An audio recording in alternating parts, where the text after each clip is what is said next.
Okay, shalom. So, I have decided to do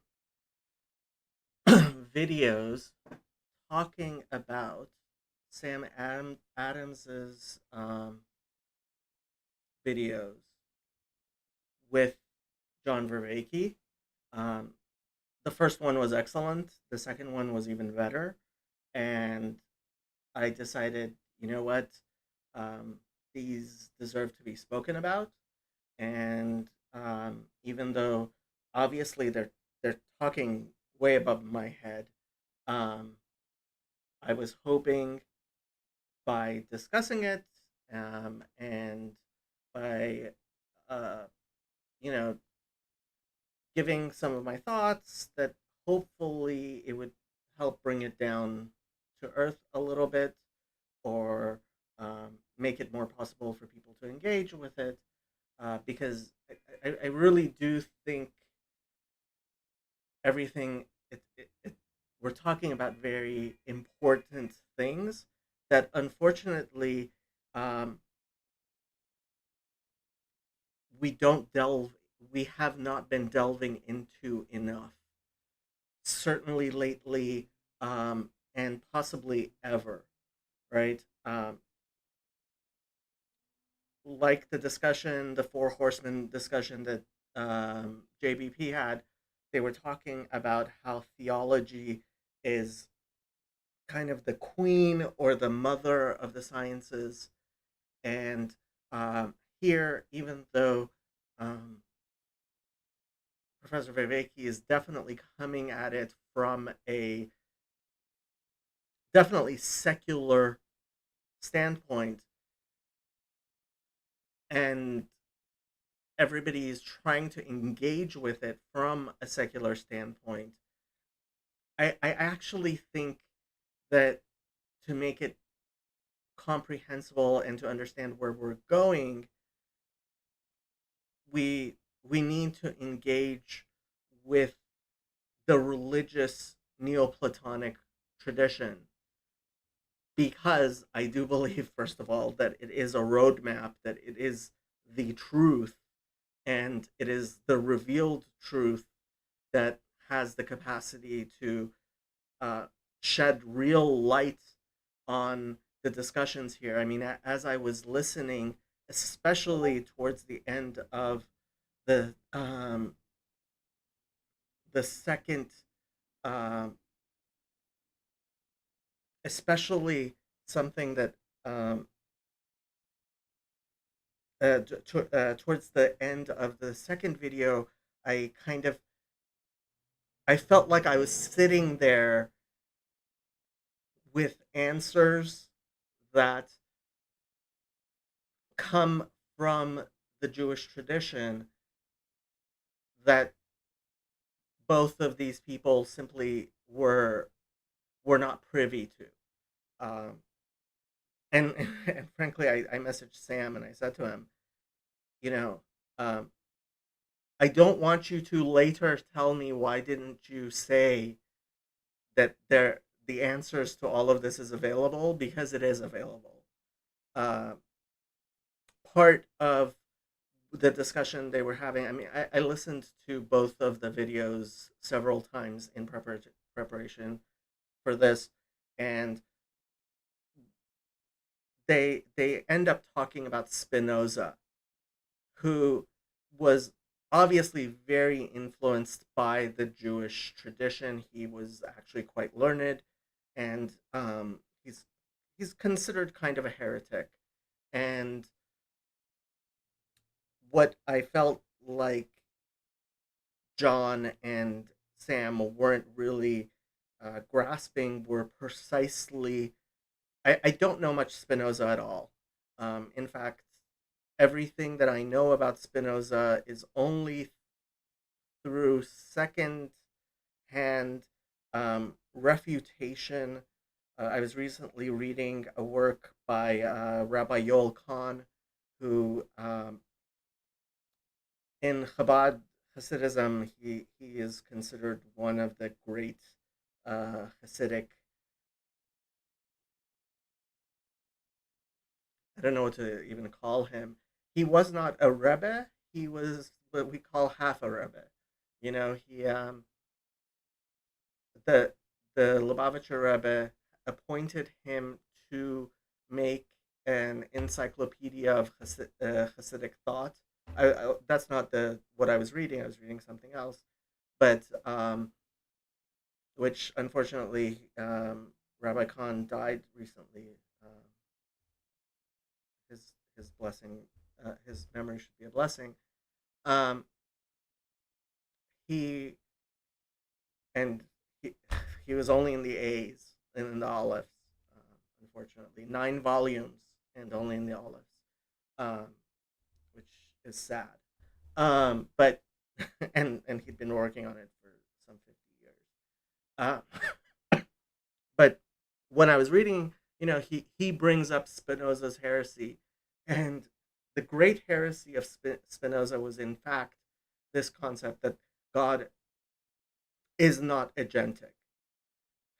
And part of the problem here is that we don't have a common vocabulary. We don't have a framework in which to speak about this. There are too few data points for people to speak, to give a coherent narrative without taking a particular stance, a particular view in what is the truth of Neoplatonism, right? You can study the history that we have of Neoplatonism, and you can make arguments, and they can all be arguments that fit the few facts we have. Unfortunately, I think that type of discussion ends up being precisely as detached and um, almost incomprehensible as um, as the discussion that Sam and Dr. Vervaeke were having, precisely because you require, and I think this might actually be part of the problem of really trying to understand Professor Vervaeke, is that he tries to not pick one of the Neoplatonic traditions. And so I want to give my understanding of Neoplatonism in a way that um, I can't prove this historically. I can tell you that I am not aware of anything refuting these ideas, um, but they are very based in the Jewish tradition, and hopefully you will be able to see those parts where uh, the Jewish tradition is making contact with what is considered to be secular history, that is considered to be um, you know, something that Muslims or Christians would be more willing to agree with, as opposed to even secular academics, and maybe, I mean, they would probably call themselves Aristotelians or Platonists.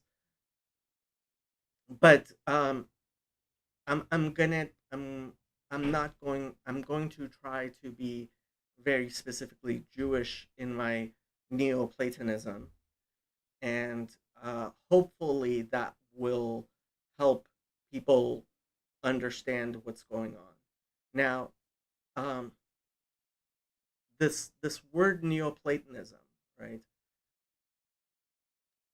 It comes from the idea that um, this particular man, Plotinus, I believe he was in the third century, around there, gave an explanation of Plato, which was then, which has been highly influential in all of Christianity, Judaism, and uh, Islam.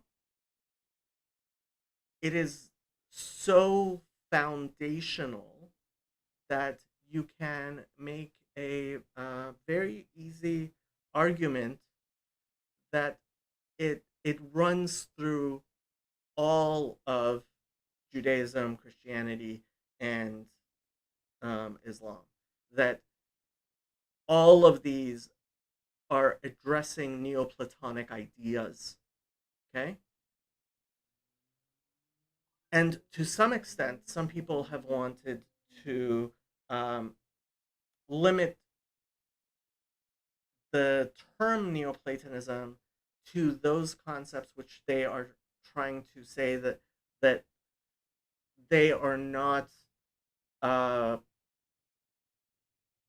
they are foreign to their tradition, because obviously we're talking about uh, three and a half, right? You're talking about the Western secular Christian ideas. You're talking about various schools of Islamic thought. You are talking about various schools of Jewish thought, and so um, specifically in his discussion with Hank was trying to basically label Neoplatonic those ideas which aren't Christian. Okay, um, and that is one way of using that word.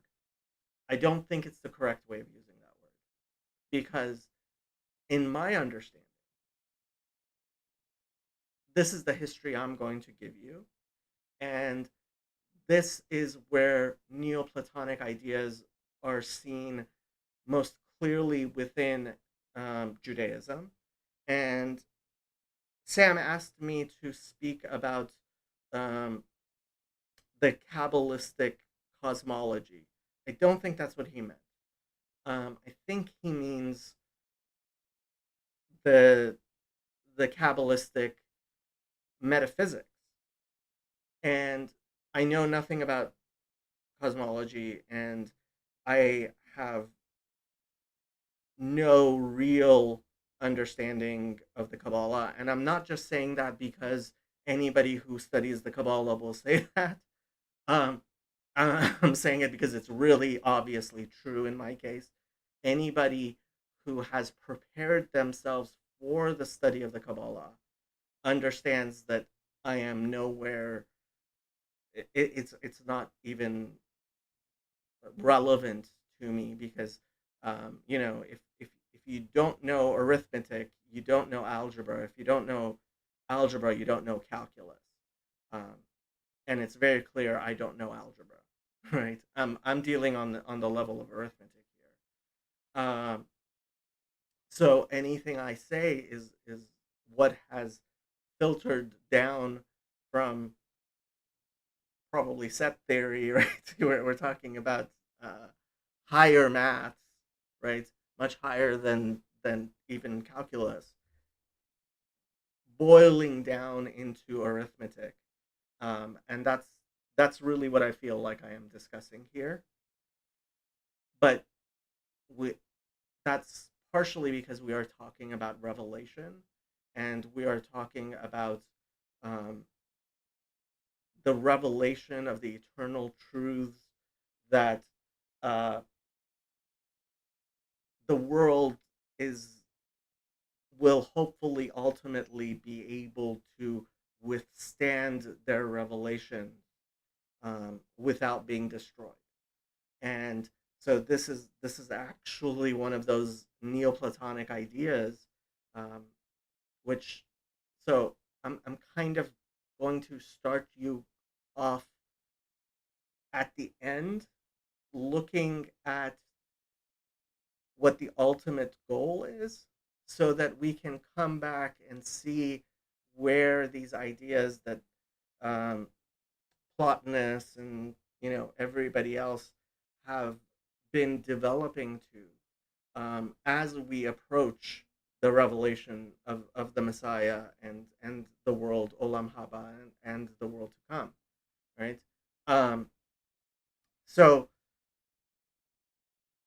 now I'm gonna shift into what are my beliefs about Judaism and how I understand Jewish beliefs. And these are beliefs which are categorized as being Neoplatonic. Okay? Hopefully this is clear. Uh don't know what to tell you. Okay. Um just making sure everything's fine with the live stream. uh y- Sam says we are definitely not talking about your head. I think he meant above my head. I do think in a very real sense you guys were talking uh, above my head. But okay, so let me start with my narrative of human history. I know this sounds grandiose, but um, I think it's important to understand what happened, right? So God, the eternal causation, right, exists, and He is love. And in Hebrew, what love means is to give. So it is eternally within God. It's not a change within God to want to give. That to be good, to be benevolent, to be um, all the things that God is, those are definitive of who God is, right? And obviously, we're talking about things which are beyond description. Obviously, God is beyond all description, and but because of revelation, we have been given this miraculous ability to understand certain, to see little glimmers of the light, right? And so God, in his desire, in his will, is an eternal desire to give, right? And and as a creator, right? God is the creator, the uncaused cause. And so it is in his very nature to give, to create, and anything that he creates by virtue of being created, right, is is imperfect and less than God. It becomes something that is mugbal, that is limited. And I'm sorry, but I'm going to have to use Hebrew terminology to speak about particular things, partially because the only way that we can know these things are that they are revealed, and they have been revealed in the holy language Hebrew. And as we translate, as I translate to English, right, I am actually um, it's like when you make copies of things over and over again, right? Each copy degrades that information. So simply by me explaining my understanding, I am degrading the information, right? But to some extent, that now that I can speak about it in English, and I have s- some fluency in English, the people who listen to me in English are able to receive from a more filtered, a veiled light. You're able to receive some of that light which I was able to, um, through God's grace, I be able to engage with in the Hebrew, right? And so it's really important to understand that this esoteric tradition within Judaism, and this is an ancient, incredibly ancient tradition. We know for a fact, right? At the very least, the Mishnah already discusses this. Um, I know that scholars have found traces of these ideas in certainly other books that Christians have in their Bibles, which Judaism just considers extra biblical writings, right? Like the Book of Jubilees and things like that, or the Deutera Ezras and the Deutera Isaiahs and all that stuff, right? So this is definitely an ancient tradition within Judaism to have esoteric teachings, meaning that these are teachings that are only taught to people who are considered capable of understanding them, right? And to some extent, that is done by um, by the fact of simply explaining to the point where that person is able to understand, and anything he's not able to understand beyond that, he's not able, or she is not able to understand, is not able to understand. And how this esoteric um, how this esoteric tradition is um, is described. Sorry, got a message. Is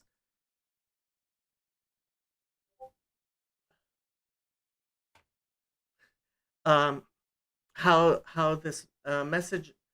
Um, I'm sorry, two things at once. Um, so the the the reason that esoteric, right, is not simply revealed. Some people want to. They believe that there is a teaching and then there's a secret teaching behind it which contradicts or is somehow being hidden, or but actually that's not true. That what is exoteric, what is on the outside, is an introduction, right? Is something which prepares you to understand what is on the inside, right? And you have to go through that progression in order to understand what is on the other side, right? Um, so when I say that I have not studied the Kabbalah, it's because I don't have that capacity. And in order to, because you need to be able to study Talmud well in order to understand the Kabbalah. And in order to understand Talmud, first you have to know your Torah, right? If you don't know the five books of Moses, um, then how can you study that which is explaining the five books of Moses, right? It's like not knowing arithmetic and wanting to jump to algebra. If you don't know your times tables, you're not going to be able to do algebra, okay? That is why things are esoteric, right?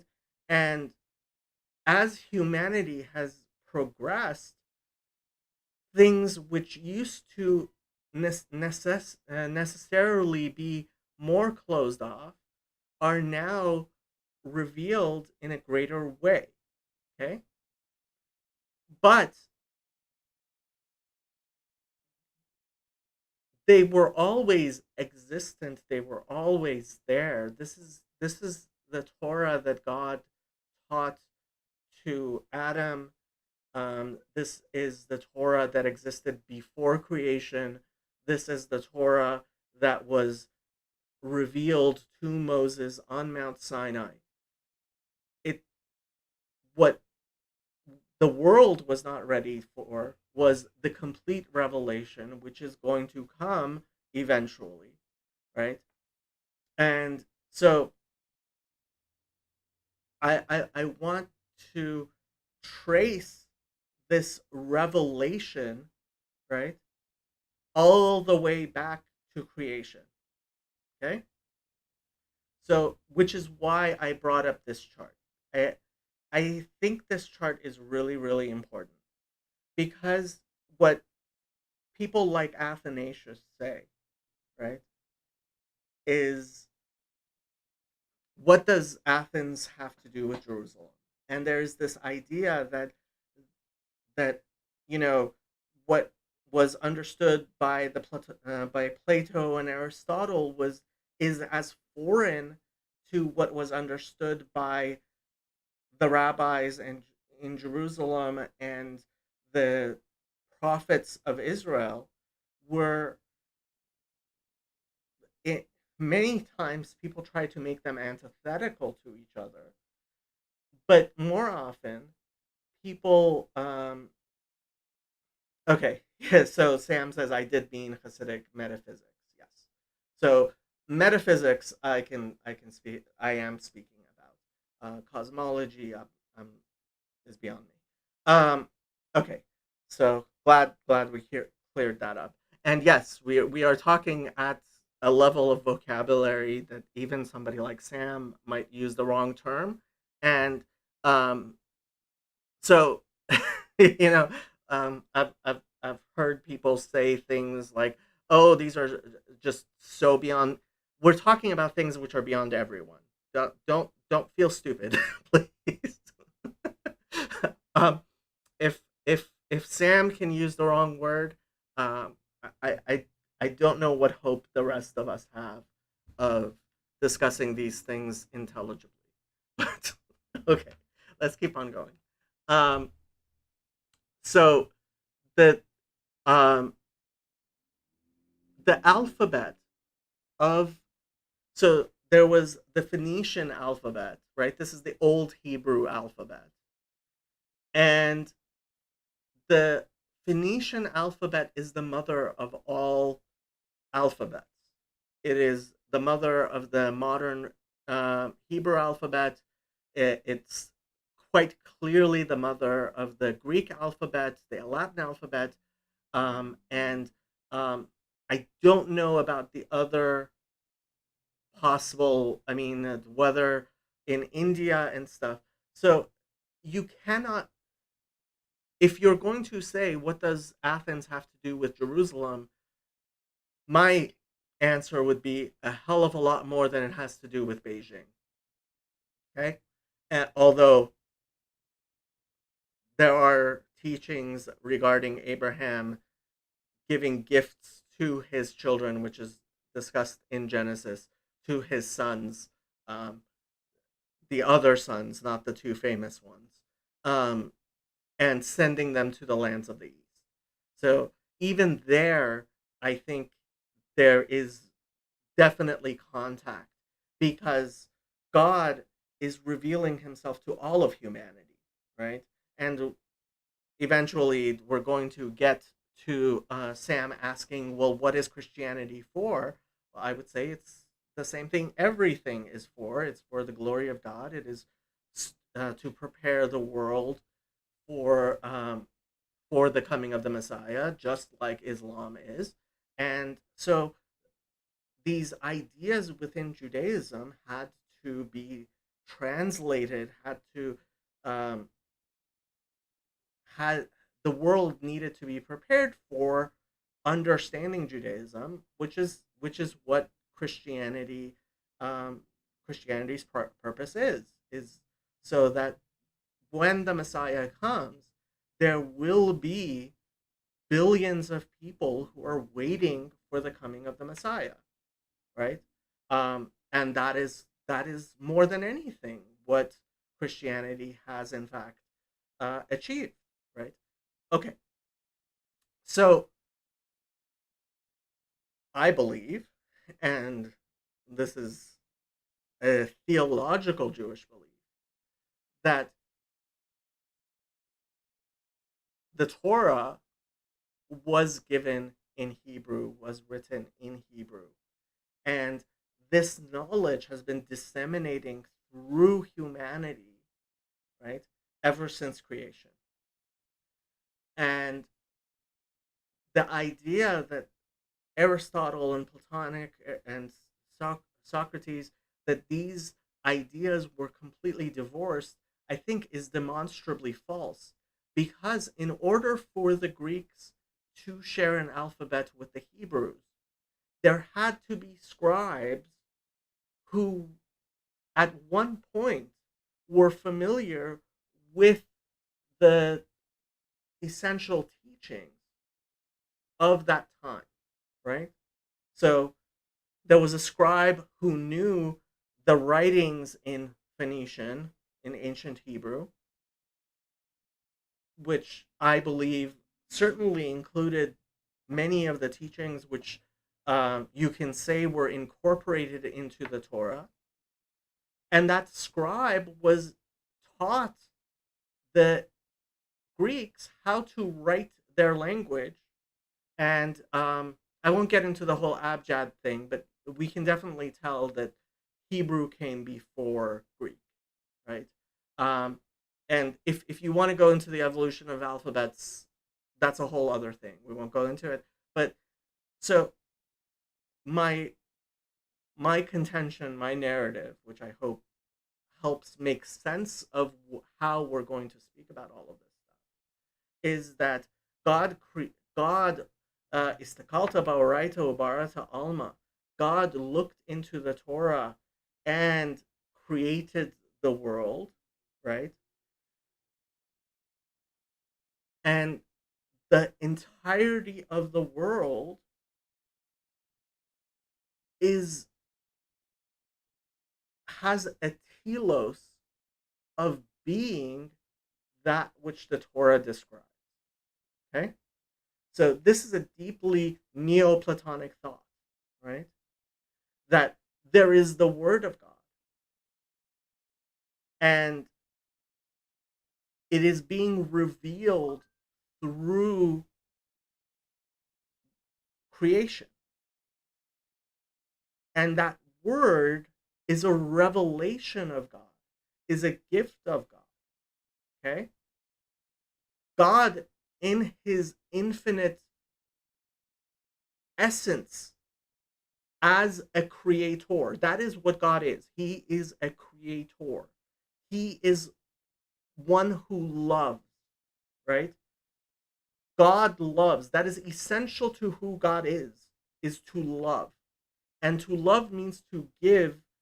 And the greatest love is to give to that which is undeserving, right?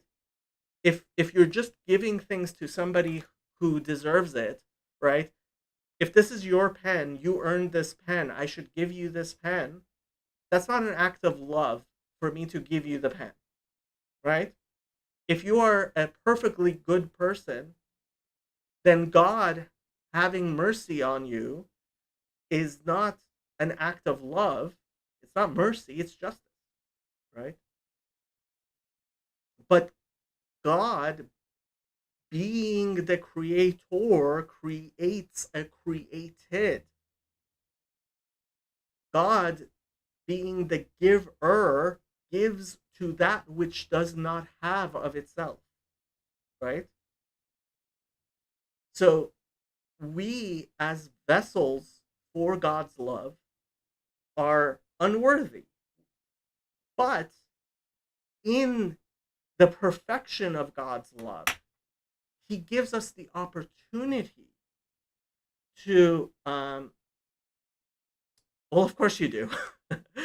The Sam says, agree with everything being for the glory of God. Yes, I'm pretty sure you've heard of Sola uh, Gloria Dei, the ultimate telos. Yes, because ultimately what I'm saying is very Jewish, but as it has been revealed, and it has been revealed, it is making the world capable of um, of receiving this revelation. And so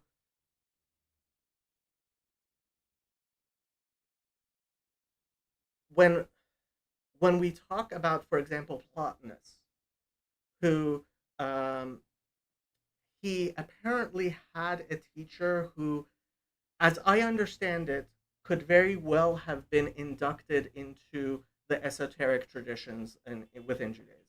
So now we're talking before Jesus. Okay, so before Jesus, what existed within Judaism was that there were teachings, there were all sorts of teachings, right? And people who progressed to a certain level were able to be taught what are referred to as the esoteric teachings, which we would call Chokhmat Hanistar, which is the wisdom which is hidden. And these teachings were not taught to everyone. They were taught in certain circles to certain people. But we know that they existed. We know for sure they existed before the time of Jesus. I don't think anybody now seriously, there was a time when academics, especially from the Gershom Shalom line, who he was the first person to really start academically studying the esoteric tradition within Judaism. He actually thought that Moses de Leon, who was somebody in the 12th in the 12th uh, century, um, they, he actually thought that Moses de Leon had written the Zohar himself, right? I don't think anybody believes that anymore. I've heard Gershom Shalom towards the end of his life no longer believe that before. You will still hear it from people. I think it is patently ridiculous. um, but because these were the esoteric teachings, we can't prove that the teachings we have today are those teachings which existed 2,000, 3,000 years ago. Um, I, as a Jew, believe that they are. And I think that um, when you look into it, frankly, when you listen to um, Sam and John discussing this, um, you it becomes more clear that we are coming closer and closer to these teachings. And the only reason that now, so what happened is around the year the 1500, right, the 16th century, um, Rabbi Isaac Luria, the Arizal, made mm, teachings which were before that time considered only for very few people. He made them available far more widely. And then, so that now, I mean, pretty much everybody has access to books like the Zohar. Not everything. There are still things which the Mekubalim keep to themselves, and they reveal as much as they can, but it's impossible, right? And then again, when the Baal Shem Tov, who was in the 18th century, um, he and his students started revealing Hasidus, right? Hasidic um, understanding, philosophy, and theology. There was a greater revelation to the point where now I have some capacity to understand these things despite not being somebody who has learned much Talmud at all. Right? I have some access to these ideas. And I think it's pretty clear to me that these ideas are the exact same ideas which um, were apparently revealed to the Johannine community, right? The early Christians, some of the had filtered into the Essenes, had filtered into other places, right? As these ideas started disseminating and their inherent truth carried them throughout. And Plotinus apparently may have had a teacher who was inducted into these teachings, and his teachings kind of took over the West. They made their way into the work of, I believe it's Averroes, Avicenna, who was a Muslim theologian, theologist. Okay, I'm having trouble with that word for some reason right now, but and then made their way into the works of Maimonides and into, well, I would say Maimonides also had the more pure tradition, but he also, the formulations and the wordings, right? Because he was not actually inducted at his time. It was possible for somebody, and possibly this had to do with the fact that his father died unexpectedly, and as did his brother. Um, Maimonides apparently, to some extent, was not initiated into the Chokhmat Nistar, but and then Aquinas. So these ideas of Platonic ideas, and then they influenced Spinoza, and Spinoza again influenced Western theology, which so we see the dissemination of these ancient ideas, which were revealed by God to a limited number of people within Israel, right? And Israel is the source by which the rest of the world is blessed, right? Um, that is where the, Kimitzion Tetzetora, ultimately Jerusalem is the center of the world. It is the center of the world in a very real sense, right? And from there, Mitzion Tetzetora, the Torah, God's revelation, spreads throughout the world, starting from Jerusalem. And this is something that Christians, Muslims, and Jews all agree on. And if you look at human history, this is what has happened, right? I mean, I, even secular historians can't really refute, that this is the simple history of the world, right? That through Israel, through Judaism, the rest of the world has been blessed with everything, and I believe will ultimately be blessed with the coming of the Messiah and a more complete understanding. So when we look at Plotinus, or when we look at Spinoza, or what we are looking at is basically uh, the elixir of life spilling through contaminated means out into the world.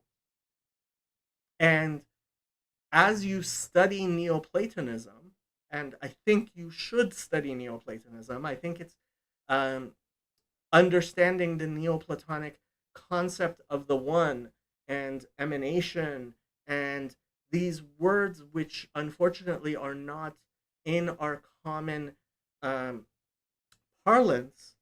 I think you will gain a greater appreciation for the truth of Judaism and the Bible and the teachings of God. Okay, so um, all of that was a an introduction. I don't know how many more introductions I'm going to have to do, how many more things I'm going to have to explain in in order for us to be able to understand what Professor Vervaeke and Sam were speaking about. But hopefully, this this will offer a framework, a map onto which you can start putting um, both what they say, and a few places I believe they're going they're going wrong, and I'll point those out. Now, one thing which they talked about, which I haven't studied Aristotle in many years. Um, I the, so they talk about Aristotle's causality more in the second thing, but I think it it's important enough to what they're talking about that um, we should know the words they are using. Okay, so this is from the Stanford what is it called, Encyclopedia of Philosophy, and it's Aristotle on causality. So the four causes. Aristotle places the following crucial condition on proper knowledge. We think we have knowledge of a thing only when we have grasped its cause. That proper knowledge is knowledge of the cause. That proper knowledge is knowledge of the cause. Is repeated in the physics. We think we do not have knowledge of a thing until we have grasped its why, that is to say, its cause. Since Aristotle obviously conceives of a causal investigation as the search for the answer to the question why, and a why question is a request for an explanation, it can be useful to think of a cause as a certain type of explanation. Needless to say, not all why questions are requests for an explanation that identifies a cause, let alone a cause in the particular sense envisioned by Aristotle. Still, Aristotle is clearly committed to the view that giving the relevant cause or causes is necessary and sufficient for offering a scientific explanation. His conception of a cause has both a metaphysical and an epistemological component. Part of the challenge for us is to do justice to both components. Following a recent suggestion, we may say that causes are not ways in which we explain things, except derivatively, in virtue of the fact that they are ways in which some elements of the natural world explain others. In Physics 2:3 and Metaphysics 5:2, Aristotle offers his general account of the four causes. This account is general in the sense that it applies to everything that requires an explanation, including artistic production and human action. Here, Aristotle recognizes four kinds of things that can be given in answer to a why question, and they're apparently using the actual examples which Aristotle gave, but I think it's more useful to think of a chair. Okay, so think of a chair, and then think of the why of that chair. Okay, and consider that there is this universal concept of chair out there, right? This immaterial spiritual concept of chair, and the chair I'm sitting on, the chair you're sitting on, the chair in the room you're in is a hypostasis of chair. Okay, and I think this helps you also understand um, partially better what Trinitarians mean when they talk about a hypostasis, which also explains why their persons and their hypostases aren't actually gods. They're they're less than gods, and God Himself is beyond their hypostases, which makes the Trinity idolatry. But that's a whole other thing. Okay, so let's talk about the chair, that hypostatic chair that you are either sitting in or looking at. Okay, so there's the material cause of the chair, right? So what is the matter that out of which they say the bronze of a statue, the wood of that chair, the leather of that chair, that thing which constitutes, right, that chair. That's the material cause. Then there's the formal cause, the form, the count of what it is to be, the shape of a statue, the shape of a chair, right? That formal cause, the cause of the form of that chair, right? The efficient cause, the primary source of the change or rest, the artisan, the art of bronze casting the statue, the man who gives advice, the father of the child, the efficient cause, right? That causes the effect, right? So the efficient cause of the chair, the people who built that chair, the process by which that chair came to be, talk about causation. And then there's the final cause, which you can call the telos, right? Which is the end that for the sake of which a thing is done, right? So the example they give is health is the end of walking, losing weight, purging, drugs, and surgical tools, right? All of these things have a telos, have a final cause, right? That a purpose for which they are, right? That chair exists for a person, for a purpose, and that's an important thing, right? In the chain of causation, even though ultimately you would kind of say that, in fact, those are not so much the cause as the effect. I think until you start thinking in this manner, you may actually um, not see the final cause as a cause at all, but as a product. Okay? Hopefully, I'm understanding this right. Okay. So, with all of that introduction, let's see how far we can go before Shabbat. I was actually thinking I might do both videos today, but that's not going to happen. So we'll do this video, and then hopefully at some later time next Thanksgiving, I will be prepared to do the next video. Okay. I am back again today with Dr. John Vervaeke. John has been on my channel once before. We had a really good conversation about, I think, 8 or 9 months ago.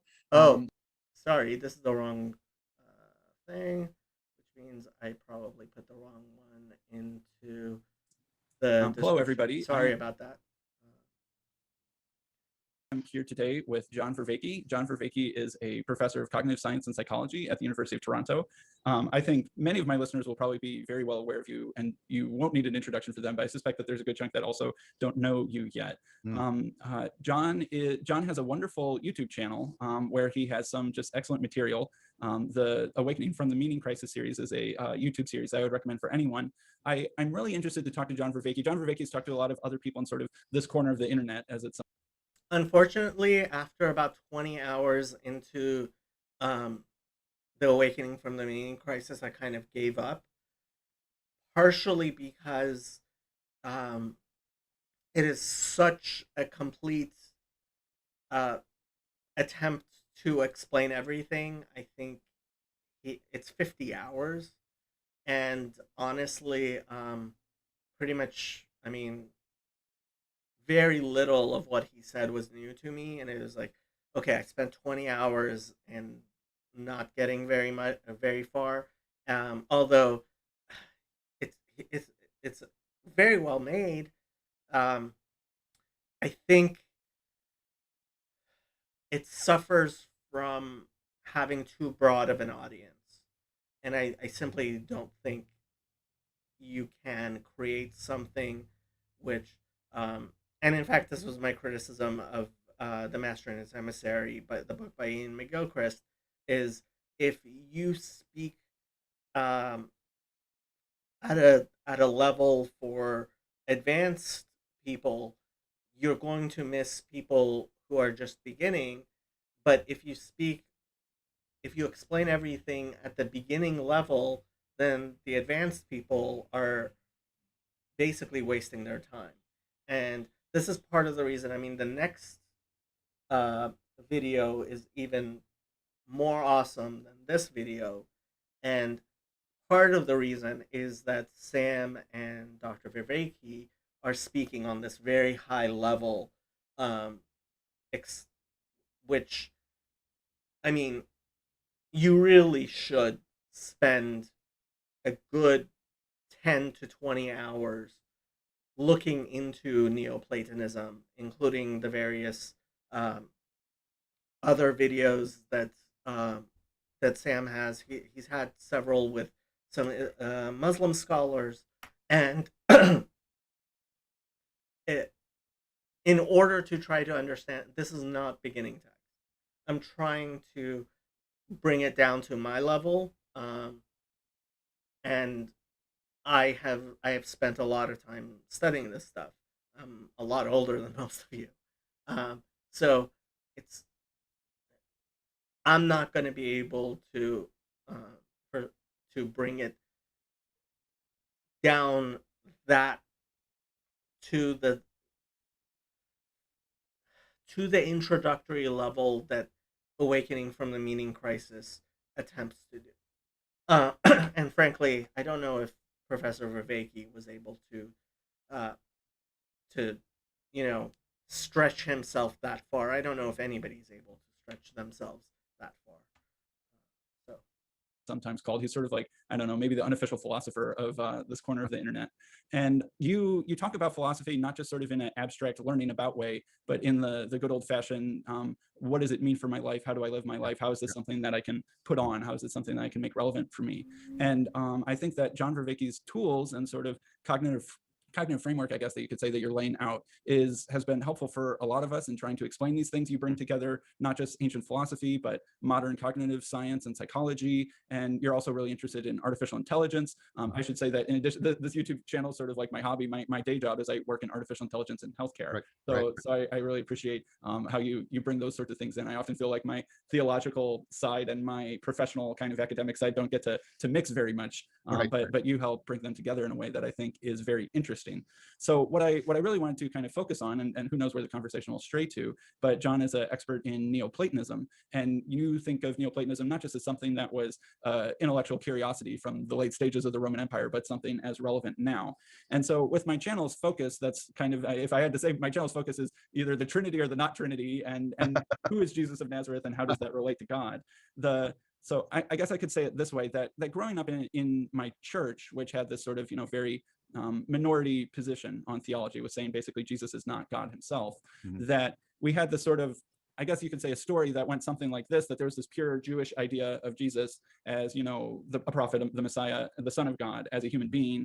And then it got mixed with Greco-Roman philosophy somewhere. Yeah. And that unholy marriage generated the doctrine of the Trinity. So Sam is really talking about this this idea of Athanasius, I believe it's Athanasius.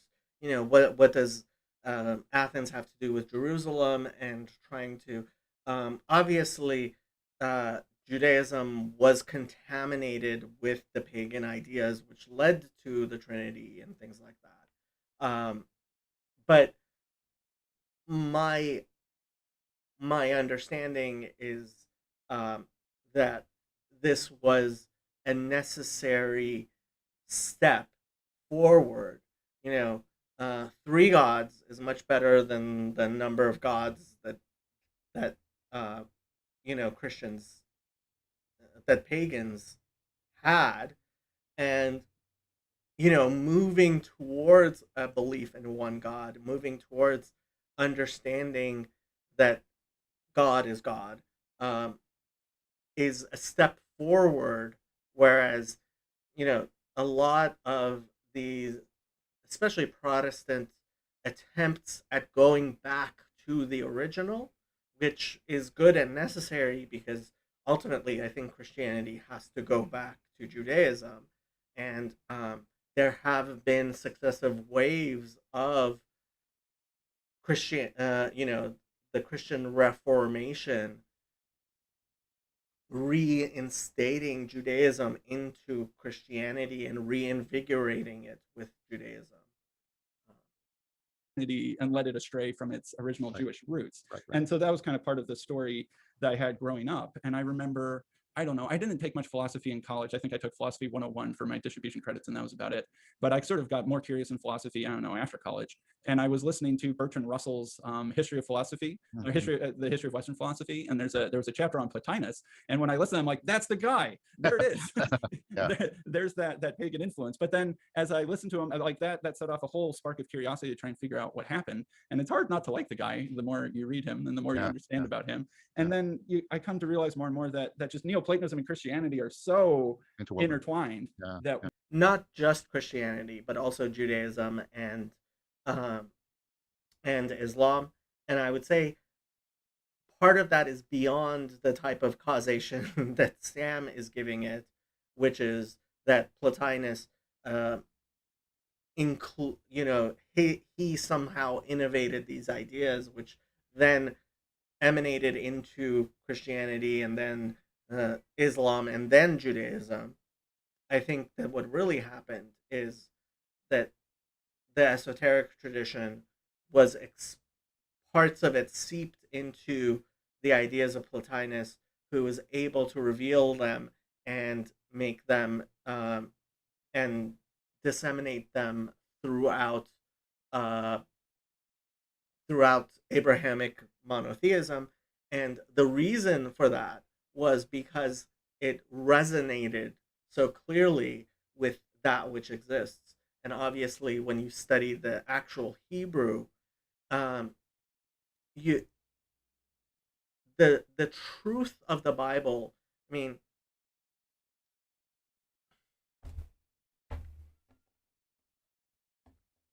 uh, I don't want to be offensive, and I apologize for how offensive this is going to be, but I don't know how to say it any better, and I apologize for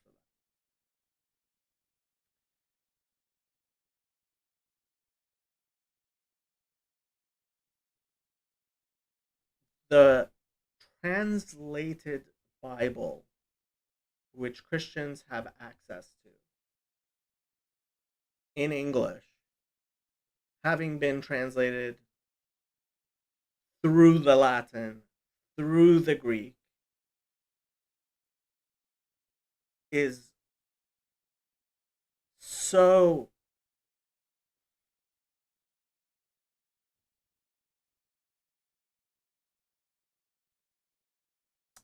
has so many degrees of freedom from from the original that it is very easy to pervert it.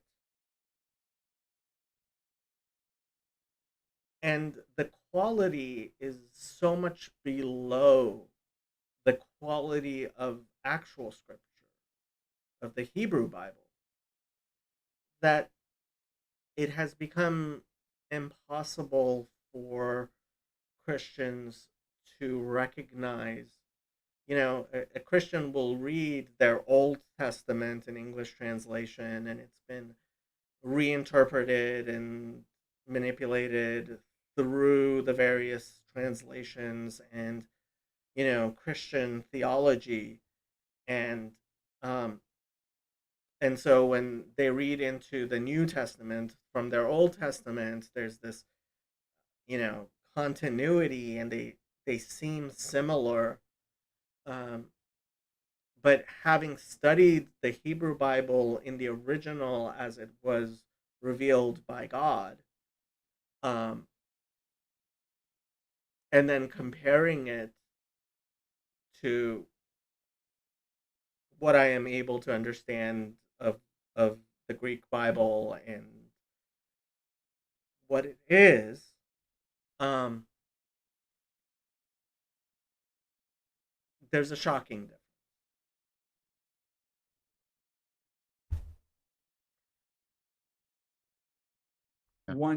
one couldn't separate one from the other, really.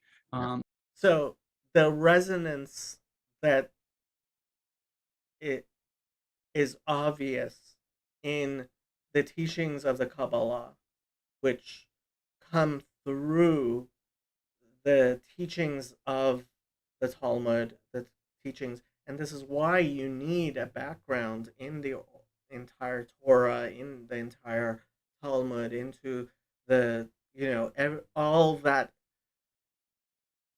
preparation to understand the beauty and pure godliness that comes through the Zohar. Zohar literally means the shining, right? Um, and there, you need a preparation for that, or it, you're just not going to be able to see it. Um, And that the story was way more complicated than I thought. That's well Um, said. That's well said. so it was sort of kind of, I grew up in a slightly weird house that, we had this kind of, austere minority church doctrine, but my dad also loved philosophy and we had Plato on the shelf. So on the Oh, one wow. hand, Plato ruined everything, but on the other hand, we should definitely read him, and that's good stuff, and Right. don't ignore the great books and that sort of thing. So Right. so it was sort of a strange tension that way, I guess you could say. But anyway, enough about me. So how did you stumble upon Neoplatonism, and what did it mean for you, I guess? Well, first of all, Sam, thank you for that background. It's very helpful for me. I think it will help us fit to each other in this conversation a lot better. So thank you for that. So, I mean, I encountered Plato. I'd gone through sort of I'd left a fundamentalist Christian upbringing. And became sort of a virulent, almost Sam Harris kind of, or at least maybe Richard Dawkins. I think maybe Sam is softening over time. Richard Dawkins, kind of militant atheist. But the hunger I had for deep connectedness. So for all of the ways in which my religious upbringing, I think it's fair to say, traumatized me, it also left a taste in my mind for something larger than myself, deeper than myself. And then when I read Plato in the first year of university, and I encountered the figure of Socrates, and I read the Republic, which is one of the most expansive of Plato's dialogue, and I just fell in love with it. So I continued on with philosophy, but after you get past sort of first year philosophy, even though the word philosophy contains the word wisdom literally in it, the topic of wisdom falls off the table. And so I pursued academic philosophy because I got an interest in, epistemology and metaphysics for their own sake. The meta science, philosophy of science became really important to me. And so I continued on, but that hunger for wisdom was not properly being addressed. And so I took up an ecology of practices, is where I got that term from, that idea from, where it was a vipassana meditation, meta contemplation, tai chi chuan, qigong, and I started to get this sense of the cultivation of wisdom. And I came to a conclusion that I think many people in the West do, that the Western philosophy has nothing to offer like what I was getting from the Buddhist and the Taoist practices. They were so transformative, and right. But the other person I had also been interested in, introduced almost at the same time as Jung, and that sort of stuck around in me too. There, and I come to see later, and I sort of talked about this a bit in the series. Jung is kind of the Plato of the psyche, right? He takes a lot of Plato's, a lot of the archetypes come from Plato's theory of the forms. It's very much an internalized psychological model of the Platonic universe. So that was sort of sown in me. The Platonic stuff was sown in me, but I come to this conclusion, blah blah blah. But then I started to read, because I got into cognitive science. I started to read some of the emerging philosophy, more psychology, later philosophy of wisdom, and I got introduced to the work of Pierre Hadot, and Hadot just blew my mind open. What is ancient philosophy? The inner citadel, philosophy is a way of life. That's where I got introduced to the idea of Western philosophy as a series of spiritual exercises that were supposed to cultivate wisdom, bring about transformation, transcendence. And I got very interested in Stoicism. And then I saw its connections to current cognitive behavioral therapy, most of the therapies, and I saw, oh, this is powerful stuff. It's still being used today. It's efficacious. And I started at Hadot. I read The Simplicity of Vision by Hadot, which is his little thin jewel of a book on Plotinus, and I went, and I started reading Plotinus, and I started seeing, and the way he wove, when you're reading Plotinus, it's simultaneously like you're doing a spiritual exercise and you're following an argument, and just the aesthetics of that were deeply, deeply attractive to me. I started going very deeply into it. and and for me, when he says the teachings of Plotinus,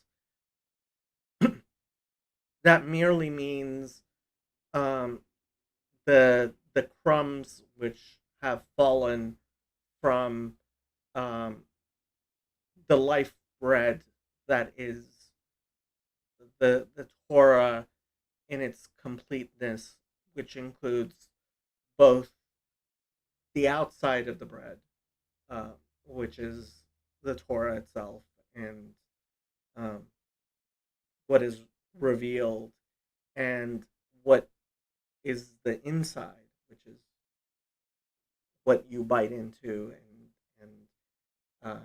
when you are fully capable, right?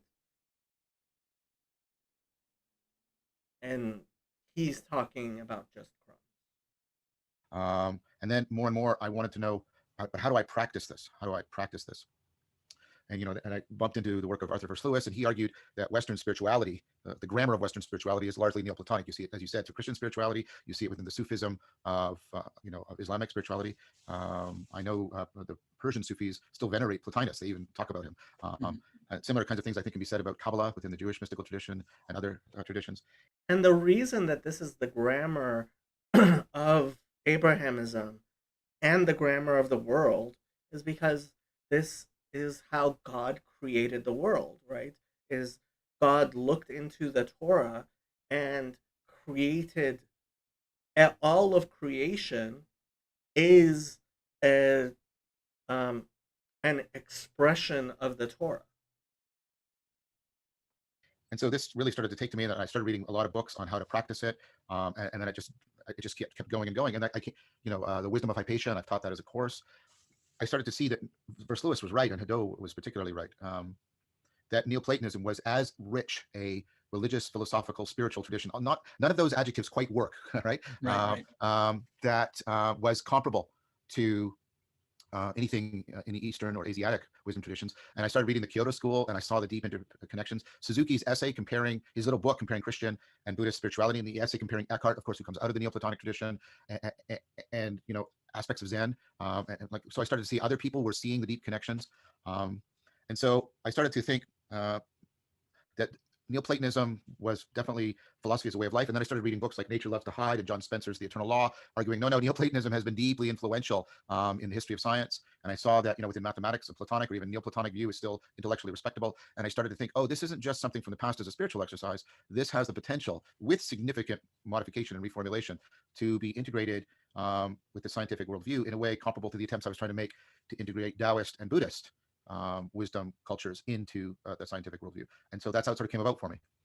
Now, in the next video, they're going to talk about the various ways of knowing, and I just wanted to point out that there, Sam and Vervaeke seem to be talking about how a religion should encompass all four ways of knowing. I don't actually think that's true. I think that religion needs to engage with science as a different way of knowing, as epistemologically distinct. So these are I've I've explained this many times, and if you don't want to hear it again, you might want to skip forward for this. I'm sorry to the live listeners, but so I believe I saw this in the book The Ben Ish Chai by Rabbi Yosef Chaim, who was a rabbi at the turn of the 20th century in Baghdad, and he's and if I'm remembering correctly, I haven't been able to find it again, which bothers me. But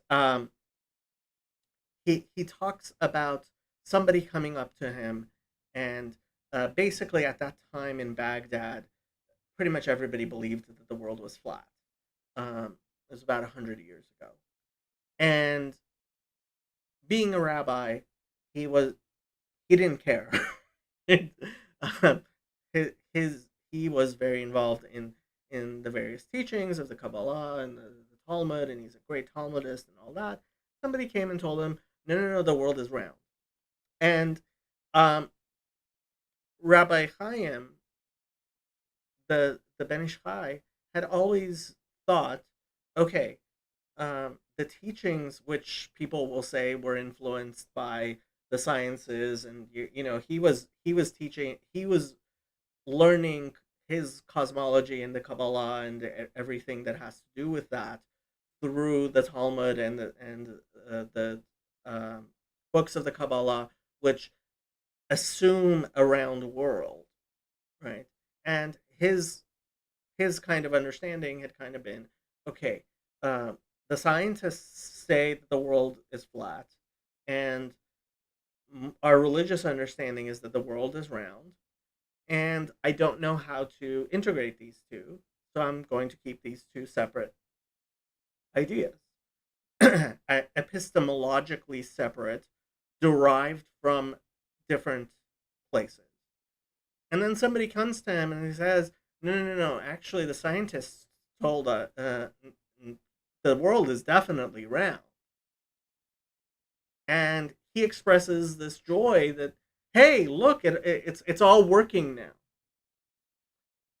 The reason I give this particular one is because how tragic would it have been for the Ben Ish Chai when everybody was telling him that the world is flat to have gone into the religious writings and polluted them with these ideas that he's getting from somewhere else, and set, like the Catholic Church did for a while, this particular idea, right? And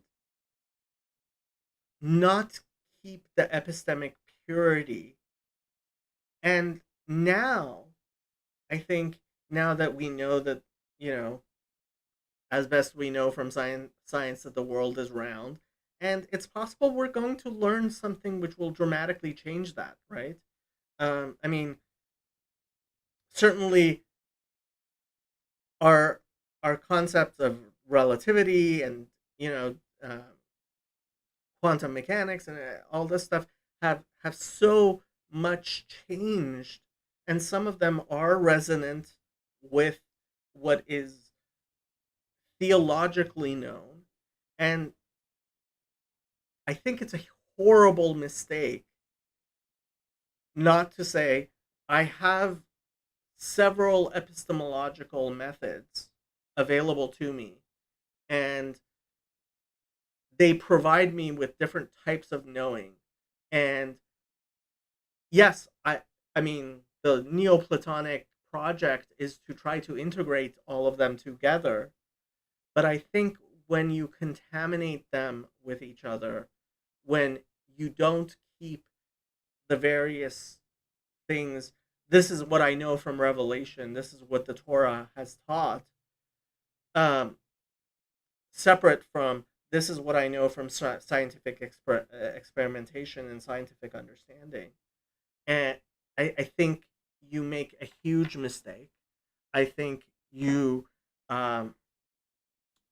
it's something that's destructive. And honestly, this is one of the things, and Christine Hayes, I recently put a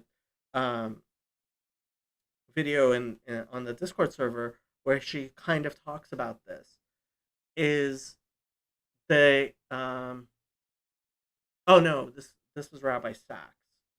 Yeah, this was Jonathan Sachs, the video we were all talking about, where he talks about the importance of this separation, right, of methodologies, and the problems created by overly trying to unify things in a way that it obliterates rather than unifies, right? There's a unification through annihilation, and there's a unification through complementary unification, right? Which is much preferable. And I think if you are going to have that, what you need to have is an epistemology of revelation, a separate um, epistemology of scientific knowledge. And this is why, actually, for example, there is a separate blessing for the sages of what's called Chokhmat HaOlam, right? The Gentile sciences, and the revelation which comes through Israel and the Torah, right? And there needs to be a separation here, and not having a separation here is destructive. And I think that's part of the problem, which in fact did lead to Professor Vervaeke's um, rejection of fundamentalist Christianity, and even the problems within Catholicism. Although Catholics do a much better job than I believe Protestants do of keeping these things separate, um, they are only truly kept separate as I believe they should be within the Jewish tradition, where we have an important distinction between epistemological methodologies of empiricism, of science, and of revelation. And possibly a good resource for this would be Rabbi Soloveitchik's Halachic Man, although I have to say, I'm not sure that Halachic Man is comprehensible to somebody without a, a deep Jewish background.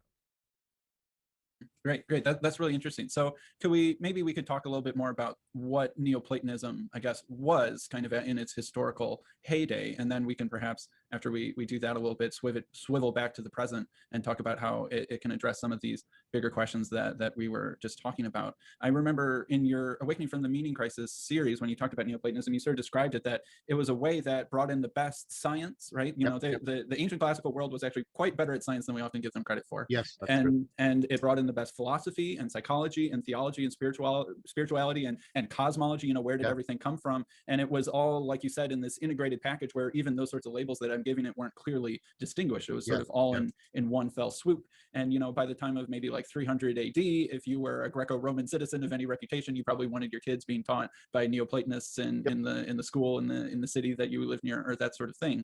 And it's almost one of those things that once you see what it is, it's like, you know, there's so many layers to it, and so many layers of what we've inherited are from that it's like, oh wow, it's almost like part of the water that we still swim in but don't recognize. But going back and looking at it in its historical context, understanding where it came from, you can kind of see where it is still and what it was. So maybe if you could talk a little bit about Plotinus, or maybe even the people leading up to him, and sort of what they brought to the table and what it was in its historical context. Well, thank you. I mean, so I sometimes use the metaphor that Plotinus is the grand unified field theory of ancient spirituality, ancient psychology, philosophy, etc. Yeah, I think that's right. And I think that Plotinus saw himself as a disciple of Plato, but I think Plotinus is as great a philosopher as Plato in many ways. And there's been a growing appreciation of the Neoplatonic tradition. So what you see in Plotinus, I mean, this is a lot, and I think I'll have to be sort of compressed here, but sort of giving the gist. So what you have, what Plotinus does is he takes from Plato two really important things. He takes from Plato a central idea, which I hope we can unpack a little bit. So I'm just going to throw it out there very loosely right now, that there's a deep connection between realness, things being real, and their intelligibility. That's a profound idea. And that to try and get closer to reality is to try to trace out, the ligaments, the texture of our intelligibility, not just in a conceptual manner, but also, to use modern terms. So what we would say within Judaism is that God spoke, right, and made the world. Baruch Shamar v'haya olam, the one who spoke and made the world, right?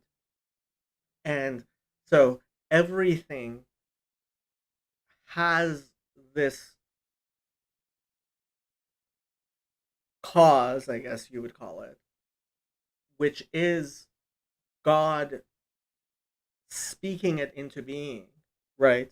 So God said Tihya Evan, right? And these letters, Evan, right, Aleph, Bet, Nun, constituted this concept of stone, which was then embodied into the world. And so stones exist because God has spoken them into being, right? And in order to understand them, we have to be able to see into that which God spoke, the word of God, which gives them the Hebrew is chiyut, their being, their essence. And yes, I think there is a relationship there with the the ineffable name of God being related to the word to be, right? So God is the ground of all being. God spoke the Torah, and that Torah is what makes everything, all of creation, exist. And in understanding creation, in greater hakira, in greater or hakara, recognition and investigation of the world, we gain an understanding of the words that God spoke. We understand Torah better. And in understanding Torah, we gain an understanding of God. And this is what it means when we say that the world, right, the word olam, right, Ain Lamed Mem, is related to the word helem, meaning to hide. So world and hiding, because it's a veil. It is a garment. And what does a garment do? Right? There is the pure light of God, which we are incapable of seeing and living. And as a garment, as a veil, right, the world acts to allow us to see that light through the veil, right, through the helem, through the olam. And that garment, just as, me being in this garment, me being here in this shirt, through my presence, you are able to see that I am here, while not having to look at my me. And in a opposite and similar manner, there is the incredible light of God, which the world, as that cover, that veil, both conceals and makes visible. Because if it wasn't there, I would have no capacity to look at it. And in the fact that it is there, it is a revelation to me of what is behind it, which I have no capacity to understand. Okay, I hope that's clear. They didn't have, but also in a phenomenological manner, and that is the way in which we can enhance our sense of connectedness, and then that immediately bleeds over into the spirituality that was drawn from Plato. And Plato has this model that I call an anagogic spirituality, and that's a term taken up and made it central in Neoplatonism. This is the ascent out of the cave in the famous parable. But the basic idea is there's a way in which I can learn and become more connected to the intelligibility of my psyche, how it fits together, how it's organized. And I can thereby reduce the inner conflict of my psyche and the way that inner conflict drives me to passionate, reactive, mindless, self-deceptive behavior. So I can alleviate that, which brings me an inner peace that we deeply crave. All the spiritualities have this as one of their goals, a kind of inner peace and fulfillment, the abundant life that Jesus, perhaps, maybe that's what Jesus was talking about too. I'm always hesitant when I attribute things to Jesus of Nazareth, right? Out of honor and respect, not out of criticism. But that very task also tends to clear our vision. As I said, we tend to be less reactive, less mindless, we less self-deceptive. So we start to see more into reality. We start to get better at connecting to the world, which satisfies another deep meta desire in us to be deeply connected. So in this sense, we start to realize in both senses of the world better, right? We start to become aware of it, and we start to connect more to its underlying real patterns. And then what that does is living in that world nourishes our capacity to realize our psyche, and then that affords us realizing the world. And this is a virtuous cycle.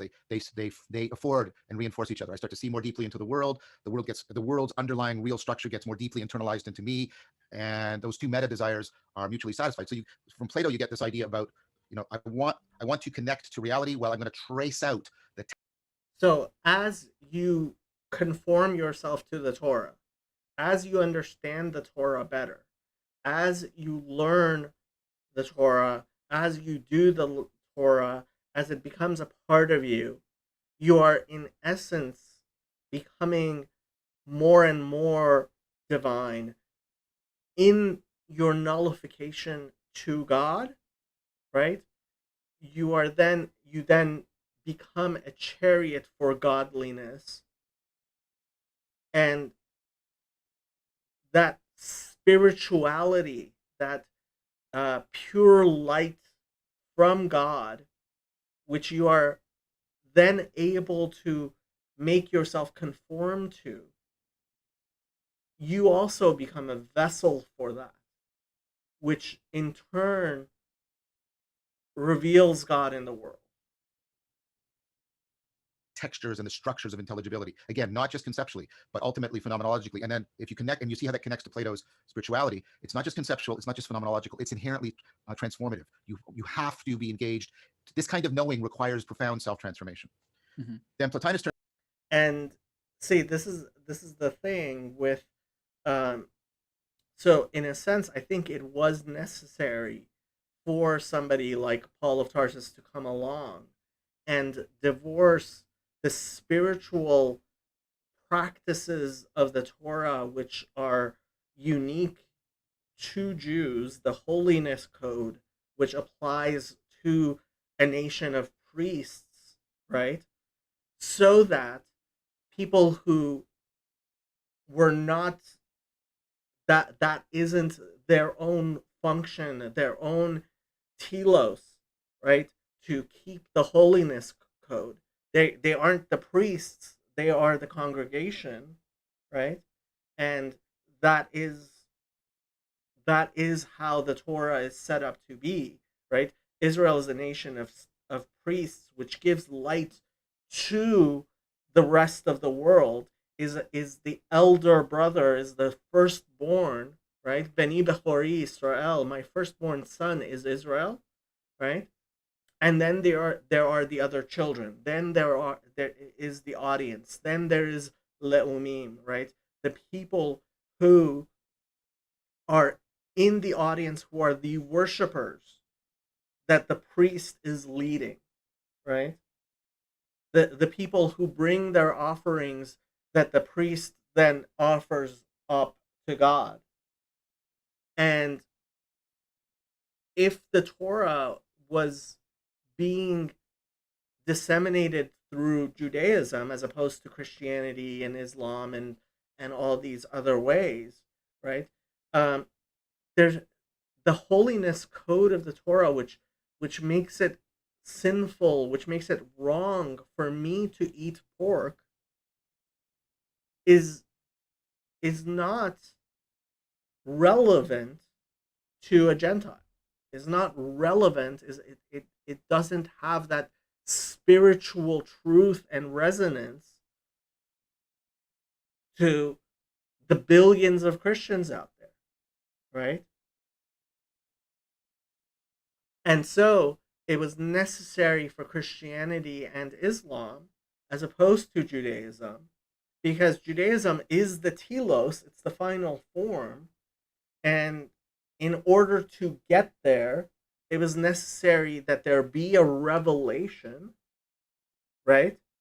And that this revelation emanate out in waves. And that is Christianity and Islam, right? And Baha'ism and everything else, and the way that the gifts of Abraham manifested in the East, and how all of humanity is being prepared for that ultimate time, right? I talk about this verse all the time. 2,500 years ago, um, there was a 2,500 years ago, there was this verse in the Torah: "My house shall be called a house of prayer for all the people."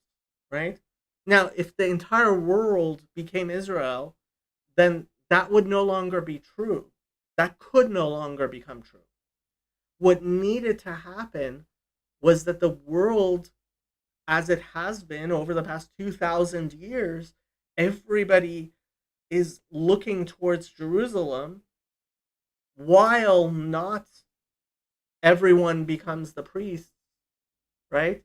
And then you can have that ultimate fulfillment where a multitude of different peoples come together into that congregation, into that Beit Tefillah, into the house of prayer for God, and Israel shall serve as the priests there.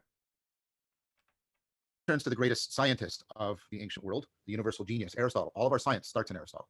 Every book, every course will ultimately, your physics or something will start with Aristotle, right? They'll talk about how foundational. He gives us, we use scientific terms that we owe to Aristotle: actuality, potentiality, etc. Right? So, and because, and the Neoplatonists, well, the people reflecting on this realize that because this is a process of change that Plato is committing them to, Aristotle's theory of change is central to them, and this is about actualizing potential, right? The idea of actualizing potential, and Aristotle does this really interesting thing. He takes that process of self-actualization, and we have it in, in psychology. People like Maslow, you're trying to self-actualize. You're trying to draw. You're trying to inform, transform, right, yourself so that you more and more actualize, realize your potential. But what is that potential for Aristotle? Well, for ultimately, it's a way of knowing. And here we get back to the intelligibility again. And Aristotle has this profound model of knowing that's at the core of his science. It's a conformity theory, which is when I know something, what's actually happening is it's not that I have an accurate depiction or description of it. He uses the analogy he uses is somebody who can make something, like make a chair, is much better than, knows it much better than somebody who can only describe it. And so what is it that the carpenter has? Well, the carpenter has, he has a paradigm in his mind. He has a structural functional organization of how to inform the wood, how to give it a particular structural functional form. And Aristotle's idea is that's what actualization is. When I give something a form, I take the potential that's in the wood. By giving that form, I make it act as a chair. And so the carpenter has the form that actualizes potential into the actuality of a chair. And so, and using these terms very carefully, the carpenter and the chair actually have the same form. So they conform, they share the same form. There's an intimate at-one-ment between you and something when you truly know it. And so Plotinus took these ideas and he put them together. He said, okay, so I want to do the anagogic thing from Plato. I want to trace out the intelligibility. That has to do with knowing. I'm going to be constantly fitting myself to what I know. And as I get deeper into knowing, it's going to more and more help me to self-actualize. It's going to inform and transform me. And he put the Platonic and the Aristotelian idea together that we could, by properly knowing, and that doesn't just mean describing or depicting, we could engage in an ongoing process of self-transcendence and self-transformation, get deeper and deeper into reality. So he adds to it this model of the way in which our scientific practices and our spiritual practices can be deeply integrated together. Last thing, and then I'll stop. And then Plotinus sees people that come after Aristotle, but go deeply back to Socrates, the internalization of Socrates, and these are the Stoics. And from the Stoics, Plotinus gets an idea about how important the cultivation of virtue is. But this was running all the way through Aristotle and Plato. But in the Stoics, Plotinus sees a lot of practical ways in which you can integrate that. He sees the Stoics talking about this intelligibility as a living thing, which he thinks is very similar to how Aristotle talks about, the unmoved mover, right? And so this idea of the logos. And so he draws all of the Stoic practices and this idea of the intelligibility of things being a living, I mean, we're talking by analogy, not biologically living, but sort of dynamically self-organizing, autopoetic aspect of reality. And therefore, even we can more. Now, okay, this word autopoetic, maybe I should have looked up the actual definition of it because they use it a lot, right? So by autopoetic, he means something like, so when you have a fire, it takes fuel and it turns it into more fire, right? A human being eats and takes that which we have eaten and makes it part of us, right? And so when he says something that is autopoetic, he means something that organizes itself. Okay, and what I have to say is that basically what he's describing as Plotinus or Plotinus, however you want to say it, let's say Plotinus. Um, what he did was, so he has a a type of, he calls it the unified theory of his time. But what I would say is that the various sciences, the various human capacities of knowledge, the scientific epistemology was ready to receive that bit of Torah. And so Plotinus, I believe through his teacher, was able to reveal this at his time. at that ability by coalescing those things which were true, which conformed to the Torah, and therefore the Neoplatonic tradition is, in my view, simply a the revelation of Torah ideas which the world was ready at that time, and that's why it disseminated so quickly through all of our knowledge. Even more vitally connect to it and be vitally nourished by it. And so he brings that all together. Now, after him, what happens? You get Porphyry, who largely follows him, and then Iamblichus comes along and says, "This is all great, but you're not doing enough." What I would call, what I talked about in my series, you're not doing enough ritual, you're not doing enough serious play, because there's aspects of the psyche and there's aspects of reality that can't be accessed unless you get involved in symbolic practices. And he brings in what's called theurgia, and then that's taken up by Proclus and ultimately by Damascus. So that's my best attempt to give you a quick overview of Neoplatonism. Sure. Yeah, that's very interesting. Like, one of the things that I sort of imagine that's kind of most I don't know, distinctive of Neoplatonism, like in our modern world, when we learn about cosmology, where things came from, we start at the Big Bang. What happened before the Big Bang, who knows? Don't ask. There are the laws of physics. Okay, where the laws of physics come from? Well, they just are brute facts. And and the laws of physics are built out of mathematics. But what's mathematics, and where did mathematics come from, and what sort of ontological status does mathematics have?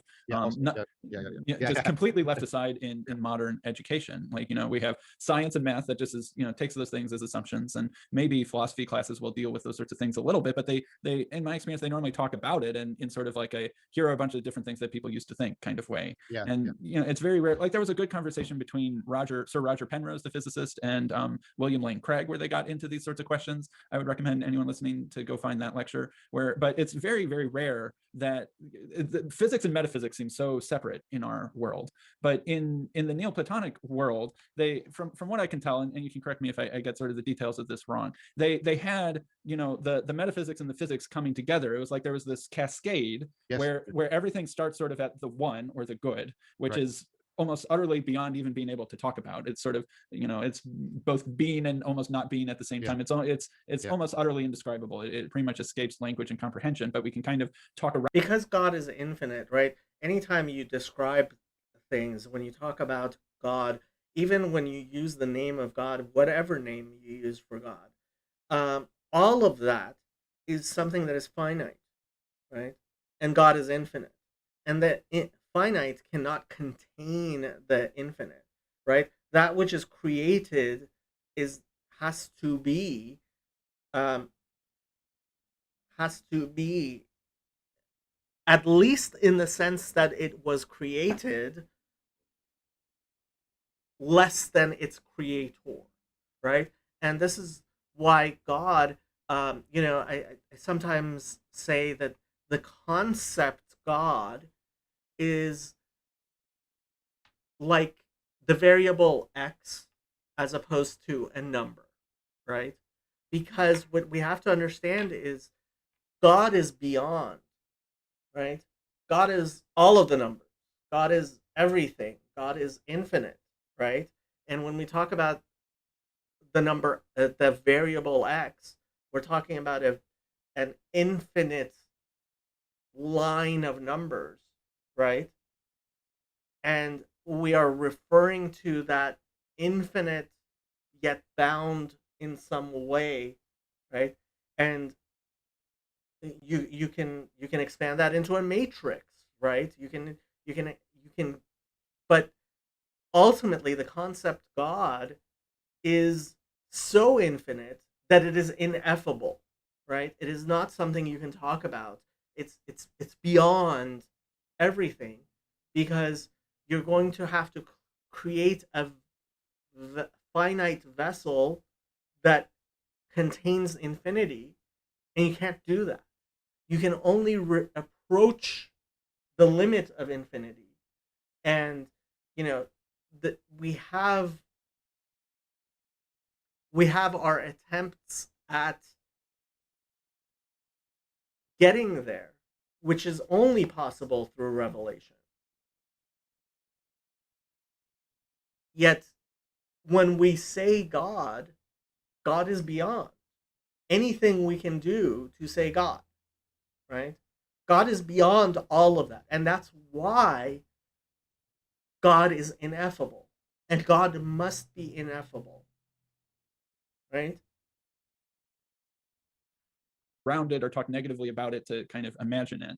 Yeah. But then somehow that, like, out of that, instead of just nothing happening, like there's this first emanation that comes out of it, and that's sort of like nous or mind, or the rational principle, and it's sort of, and that's sort of what you might say is like the realm of mathematics or eternal truths and eternal forms, and it's sort of like what the one thinks about itself or something like that. I don't totally get that, but it's something like that the realm of intellectual, or the intellectual realm, is the second highest thing other than just pure being itself.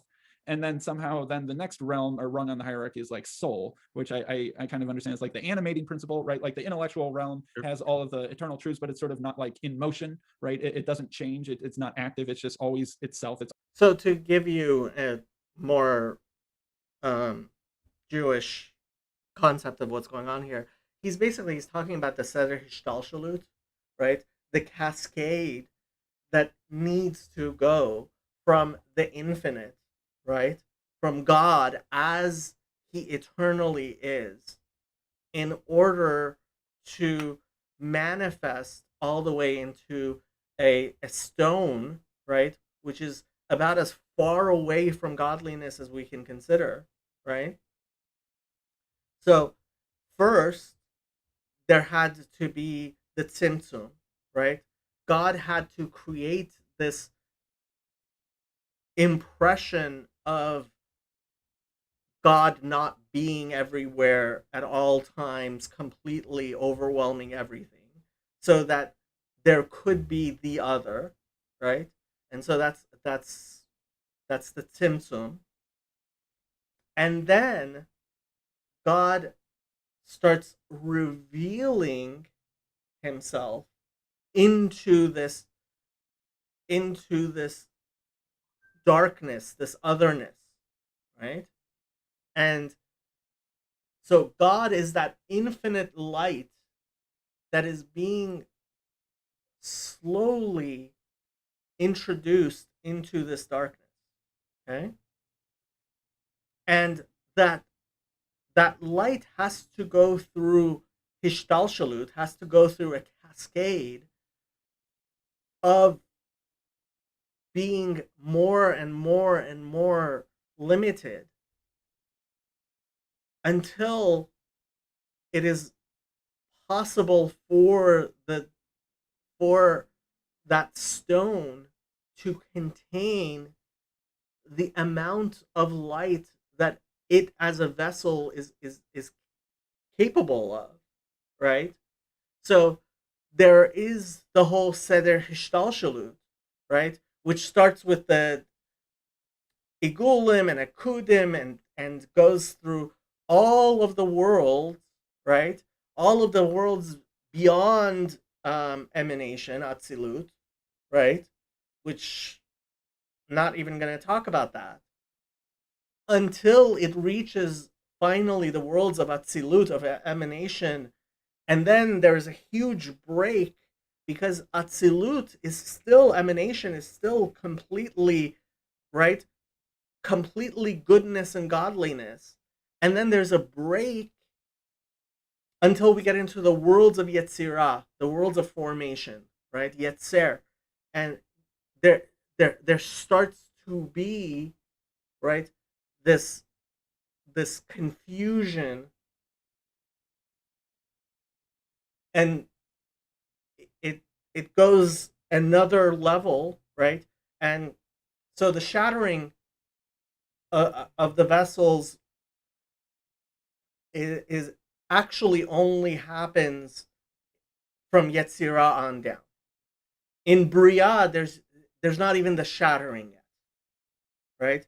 So there are these vessels, there the sphirot, which the midot, which are capable of, in a way, containing the light, and then we get into Yetzirah and Bria,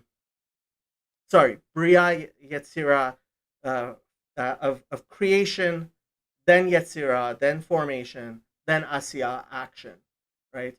And here we are in Asiyah, right? and in the lowest parts of Asiya, and the the holiness has been concealed and dispersed into both the impure husks and the shining husk.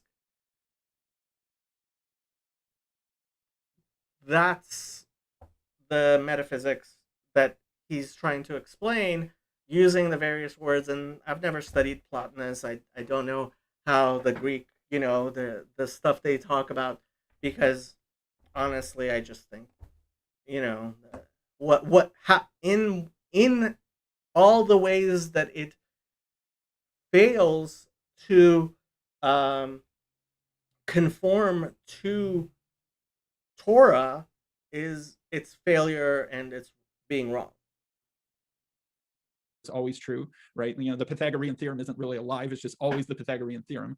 And then like soul sort of animates that, and that's like the metaphysical realm. And then there's like the physical realm that mirrors that, where we have matter. And then like what I think is really interesting, and instead of just explaining where everything came from, it's also like ourselves are like that, right? We have our soul, and then we have our intellect, and we have like our physical matter, and we have our soul that's connected with that. And then even higher than that is our own ability to think the forms, and then that kind of connects up. So when you're talking about anagoge, that ascent, sort of, if I get it correctly, like the goal of Neoplatonist spiritual practice was to kind of realize this hierarchy of being. Yes. And then how that hierarchy of being is sort of mapped within yourself. It's like the whole universe, the whole cosmos, but also we are like a microcosmos in ourselves, and that we climb up it in ourselves, and that we climb up it in the cosmos as well, and perhaps with the goal of this deep kind of spiritual union with the one. Right. So you study the Torah, right? And the Torah, being God's will, right, goes all the way into Ratzon, which is above all of the worlds, even Atzilut, even emanation, right? So God's word as God's will, God's expression, right? So you study God's word, you speak God's word, you do God's work, right? And therefore, you as a person who is embodying the word of God is doing God's will in the world.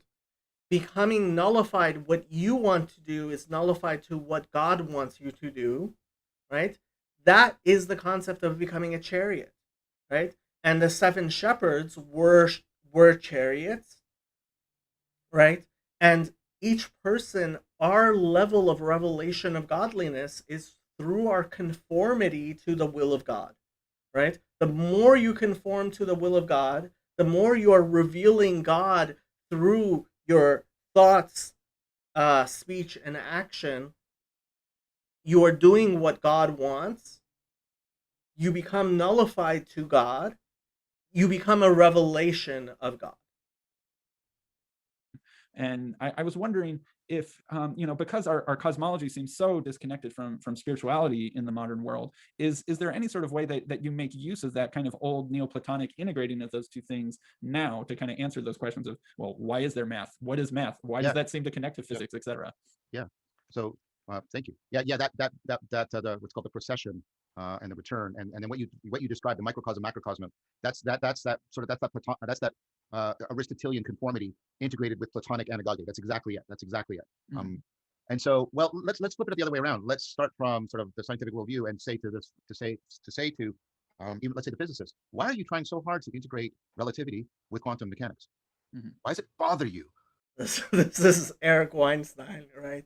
This is his whole thing, and he does have, and unfortunately, it's like a Spinoza view of God not being agentic, of understanding an Irenic God, right? So, Eric Weinstein, I would say, believes in an Irenic God.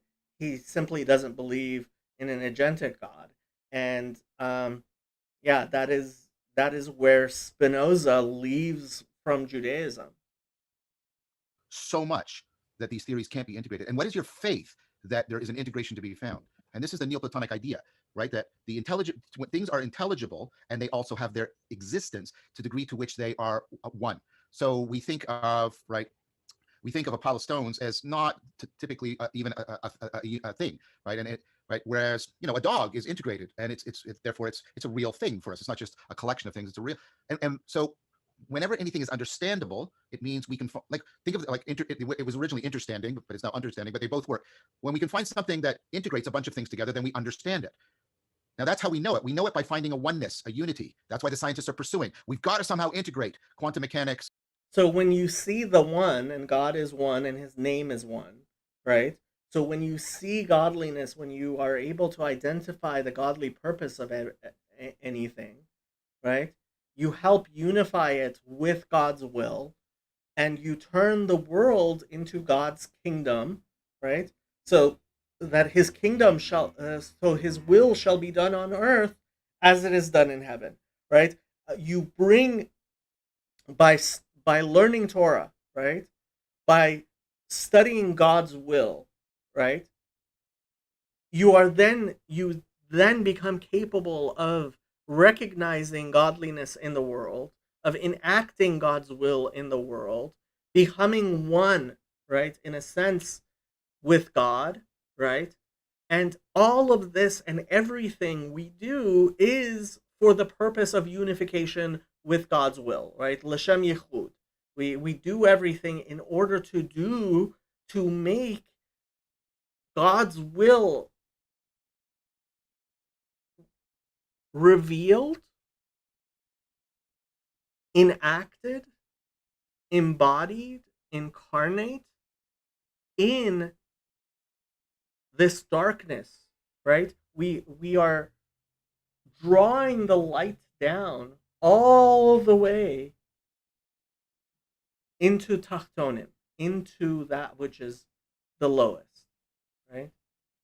And this, and this is where in the second video they miss the point. Why is this what God wants? Because God is the creator, because God is creator, right? So when we become created, we are in fact making God the creator in a sense, right? And in receiving God's goodness, right? In God's benevolence, in becoming a vessel for that which God wants to give us, right? We are being unified with God. Right? But they don't step back and ask, well, why? Why do you need to do that? What's driving you? You have a deep intuition that realness, knowledge are both caught up together when things are integrated, when there's a oneness behind them. So oneness simultaneously is what makes things real, and it's what makes them realizable to us. Mm-hmm, mm-hmm. And this is why one is so important. Monotheism is so important, right? And why something like the Trinity is, in fact, completely antithetical, right? Because you're saying, no, it's the three that's important. No, it's not the three. It's the one. It's the unification. It's everything, right? Being unified, including the 2 and the 3 and the 4 and the 5 and the 6, right? And the Trinity, in its veiling of the truth of God, right, made it possible for Christianity to spread into all of this paganism, right?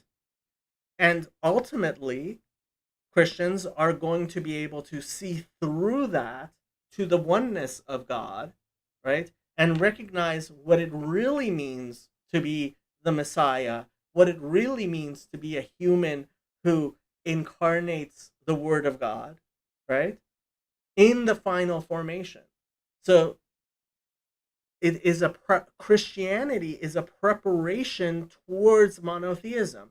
It is a step forward towards monotheism. Hello, shield gun movement player.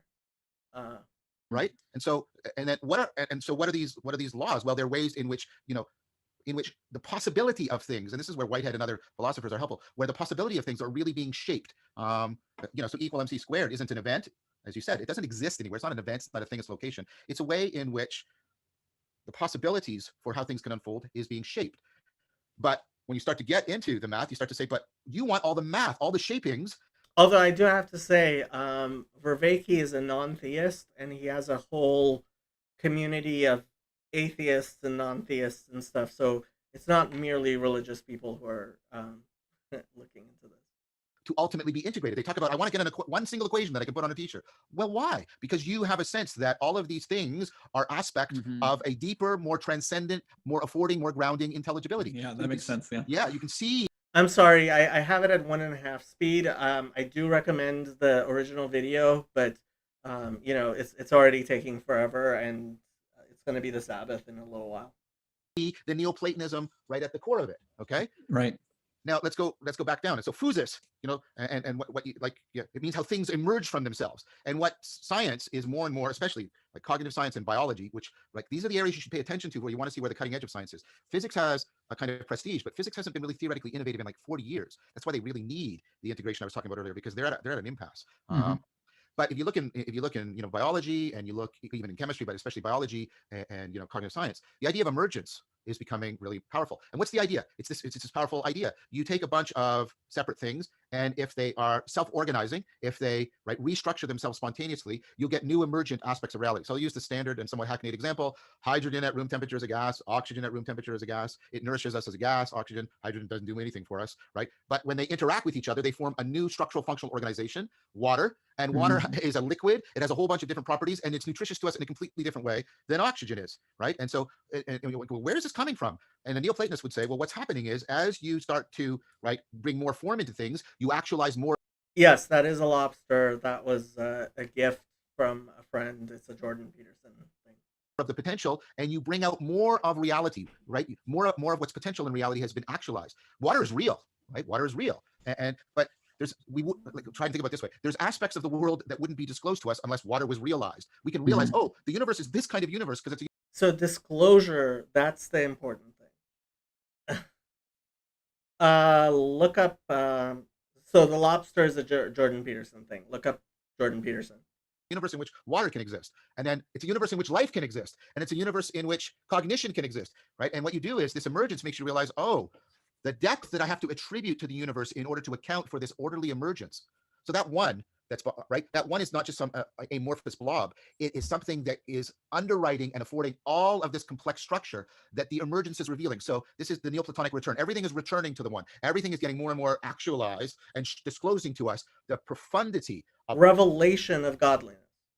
The one, its capacity for richer, it's an inexhaustible source of integration and emergence. And as we do that, that also, on the other hand, takes us deeper and deeper to realize how that one is affording everything, how it's being expressed in everything in reality. So I think it's very easy to see emergence and emanation within our scientific worldview. That's how I would do what you would ask me to do. Yeah, and I think that evolution, the theory of evolution, is extremely misunderstood and has a lot to do with this. I think that we sort of get taught, you know, that evolution has no goal, right? It's just randomness and, you know, a series of not even unfortunate isn't even the right word, just, you know, events cascade, and then, you know, life and species and all sorts of things come out of this. And really what I think that you can see that evolution is, and what it's getting at, is that it's almost like evolution is this form finding algorithm. You know, this Telos exploration algorithm that works within, you know, the material universe, where it's, you know, it's trying to figure out what the form of an alligator is, right? And the closer it can get to the form of an alligator, the more it lasts, right? Alligators look the same, you know, for a couple 100 million years in a row, because they've probably gotten really good at being the form of an alligator, and there's something permanent. So yeah, he's getting to this point of emet, of truth, right? So the ultimate truth is the world to come, right? And anything as it moves towards eternity, towards permanence, toward being that which is its final form, right? Is moving us towards the realization of the Torah into the world. About it, right? That's what the Neoplatonic insight is. The more you resemble the form of what it is that is sort of up in this intellectual realm, in the material realm, the more permanent and the more real you are, right? If you're a deformed alligator, you're probably not going to do as well in this world as a properly, because God is the creator. formed alligator. You'll beat your deformed alligator competitors, and your offspring will be more like you, and the form of alligator perpetuates. And that biology is like this process of trying to find all these possible combinations of forms, right? And they interact with each other. Like a new predator comes in and it changes the needs of the herbivores to be, get away from that predator and stuff. So, it's kind of dynamic at the same time, but there's also, all of these patterns that just keep emerging over and over again. And that's sort of like the process of emergence, is that to be permanent, to last, you need to embody a form that is autopoietic, like you say, self-structuring, and that the more you can do that, the more you last. Although you is sort of, it's not just individual organisms, it's lineages and communities of organisms too. And that's sort of where emergence comes from, is the need to last, right? Because by definition, what lasts will be around more than what doesn't last. Sure. And that's sort of kind of the same thing as the carpenter making the chair, right? Bringing the form into the world. I think that's well said. I mean, that's sort of at the core of the theory I have of what I call relevance realization. The brain is back basically doing something like that. Yeah, the idea is, if we could use some of the Aristotelian language, organisms that most best, and we can start talking about this now, given the work of Owen Gilbert and others. We talk about natural reward in addition to natural selection. So organisms that sort of, sometimes it's best and sometimes it's first. There's a little bit of trade-off there. Right. But organisms who best or first conform to relatively invariant features of the environment will persist, like you say, exactly. And the ones that can shift as those features shifts, right? So there's two ways, and there's sort of a static conformity. This is what's invariant, and I get sort of invariant aspects to pick up on that. And then this is what is invariantly variant, if you'll allow me to. Sure. And so I need to have a part of me that's constant. And the ones that get sort of the best overall balance of that survive. And yeah, so evolution is this self-organizing process that continually realizes. So this is what we say: sheker and lo reglaim, right? That which is false doesn't have legs. It doesn't stand, right? And if you look at the actual letters, shin, kuf, resh, right? The last three of the last four letters, not the last one, of the Hebrew alphabet, they don't have if you were to create them and stand them up, they would fall over. They have no legs. Whereas emet, right, aleph, mem, taf, is the first letter, the middle letter, and the last letter of the alphabet, right? And all of them have legs. They stand, right? So that which is true is that which has legs, which stands, which is eternal, right? And that which is false is hevel, it's sheker, it's what is vanity and what is fleeting, right? Hevel havalim, right? Vanity of vanity. And so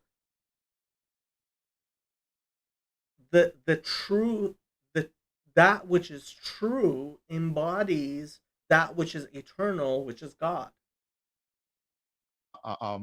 Sorry, I hope this doesn't sound too punny. Continually realizes the forms of conformity for living things. Now, I may differ with you in that I don't think of that as a teleological process, and it's precisely because it's not teleological that I find it helpful, because I want to ultimately explain how I can be a purposeful problem solver in terms of processes that are not themselves purposeful problem solvers. Because if I can't do that, then I'm going to get locked into an infinite regressive. See, I think this is where he's wrong. That there is a telos. The telos is love, right? Is God. That is the telos. Explanation. And again, that's again where I find the Neoplatonic thing helpful, because it argues that as you move up with this realization, you get to something that is less and less teleological in nature. You get to something until you get to the one, and the one doesn't need, or it has no purpose. It ultimately has no purpose. And so I don't know if there's much of an argument we need to have about that, but I see that process as doing what you said. I see it exploring, but I don't see it. And maybe this is where the difference is. When I think about telos, I think of the ability of a system to represent future states as goal states and to pursue them. And I think that's what distinguishes a teleological process from a non-teleological one. And I don't see evolution doing that. And that's precisely what I want to say, because I want this to be, as the Neoplatonists would, I want something that reaches down into the inanimate aspects of matter. And I don't want to attribute representational capacities to them or foresight. And I want to see it also present at levels of reality that are beyond me, that the mystics and these traditions tell me are also non-teleological. So I don't want to ground this in a teleological frame, because I don't think it comprehensively covers the scale properly. That's why I take the position I'm taking. So here's why I might push back on that a little bit. Please, So please. so there's a couple different ways I think to talk about sort of purpose in biology and evolution, right? So like the purpose of a polar bear is to hunt seals in the Arctic, right? Yes, And yes. so they are white because so that they can sneak up on seals. The purpose of their Yeah. whiteness is so that they're harder to distinguish from the snow around them, so that Yeah. the seals can't see them as easily, right? Yeah, And you know, and they're big and fluffy because it's cold, right? And you know, et cetera, et cetera. There's purpose in all of the sorts of aspects of a polar bear that are sort of, you know, all centered on their purpose, which is, you know, hunting seals. But you know, the polar bear isn't aware of its own whiteness, probably not, as the reason why it's white. You know, it knows to, you know, when they're sneaking up on seals, they cover their nose, right, with their paws, because Okay, so I spoke to Sam about this. This is actually turned out to be not true. Yeah, yeah.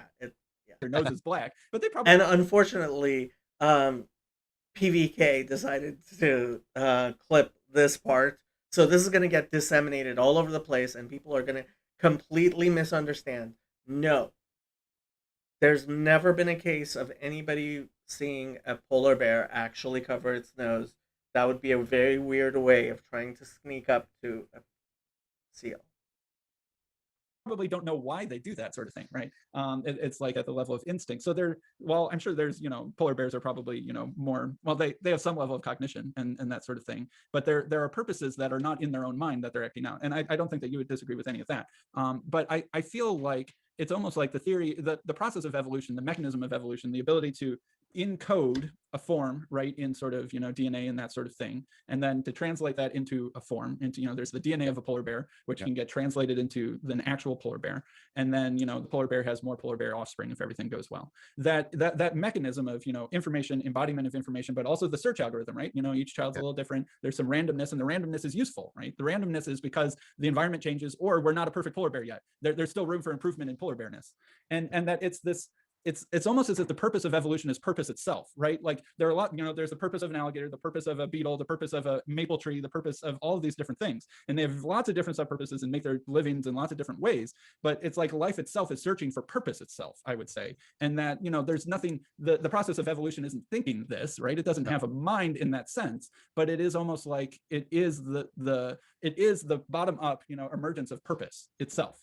So I think that's great. And I when I said representation, I didn't mean necessarily consciousness. I think parameciums have sort of internal chemical processes that track things in the environment, so that they. So let's say when we talk about teleology, we're talking about agency. Then let's try a different term. Okay, all right. So paramecium is an agent. It doesn't have awareness. It doesn't think. But the paramecium can, in some sense, detect the consequences of its behavior and then change its behavior, right, in order to maintain its autopoiesis. It's a self-organizing system that is self-organized so that it can detect conditions that will preserve or threaten its structural functional organization. And if that's what you mean by purpose, yes, living things are on purpose. That's what distinguishes an autopoietic thing from a merely self-organizing thing. Autopoietic things are self-organized such that they seek out the conditions that will promote their continued existence. So I agree with that, and I didn't mean to attribute anything. I think I fumbled when I used the word foresight. That brings with it, and I apologize for that. That was careless on my part. I meant more this ability to detect forward and adjust. So I think wherever there's agency, it is, and I mean it for like a paramecium, it is appropriate to talk about purpose. And I think living things are precisely the things that generate norms for themselves that they then bind themselves to. And merely self-organizing things like fires and tornadoes don't do that. So they're a subspecies of self-organizing thing. And I think that, so they are not only autopoietic, they are autonomos. They generate laws for themselves. So this, I mean, I really don't know why he decided to say autonomos. And I'm not sure if this has to do with Christian understandings of the Torah as nomos or not. But what we would say is that, well, what is the purpose of a stone? The purpose of a stone is to be there for me to build a synagogue with, for me to go pray there, for the will of God to be realized in the world, right? So everything has its purpose ultimately for revealing the Torah in the world. generate constraints on themselves, norms that they have to. And if that's what you mean by purpose, I agree that living things act on purpose. And right now, when you say the function of the whiteness of the polar bear is to preserve it, yes, but that is actually, sorry, this isn't meant to be a pun, but that's parasitic on the fact that the polar bear is an autopoetic thing, right?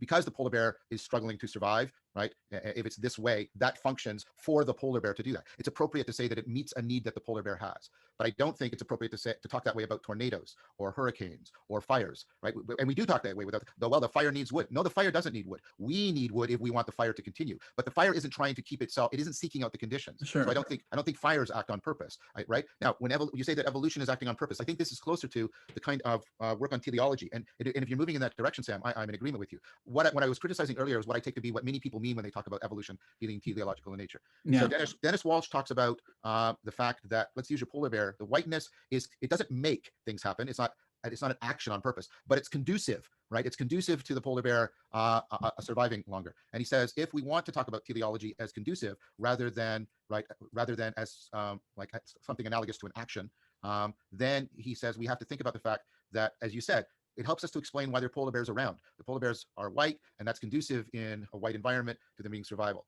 And the way you talk about that is you say, for living things, it is appropriate to attribute functions to them. And where we want to attribute functions, there's that. Now, I think, if you'll allow me, evolution, right?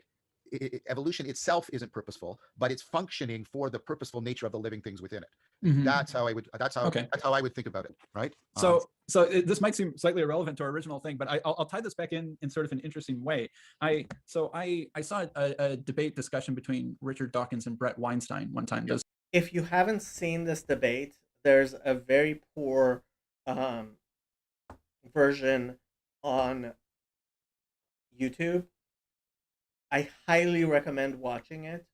Now, Sam was there live, and he was able to see parts that were not on that were not there in the video I watched. But I would say this is one of the most important intellectual events in recent human history. Back before COVID, they were in Chicago, and I'm in Chicago, so I went and saw that. And I think that if Christianity and Neoplatonism are close siblings, there's a third sibling in the family of Gnosticism that is also interconnected with it, totally. And it's sort of the estranged sibling in many ways. But if I could, like Gnosticism would often say, and we've had many discussions on Gnosticism. There are several videos we have about Gnosticism, and that somehow something wrong in the cascade of being happened, right? Either there was a malevolent god, right?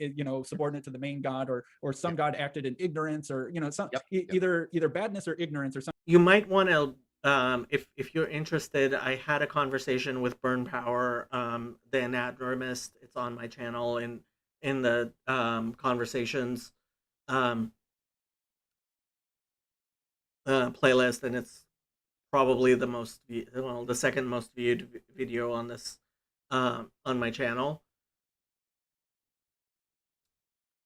Gnosticism, the word is used in many different ways.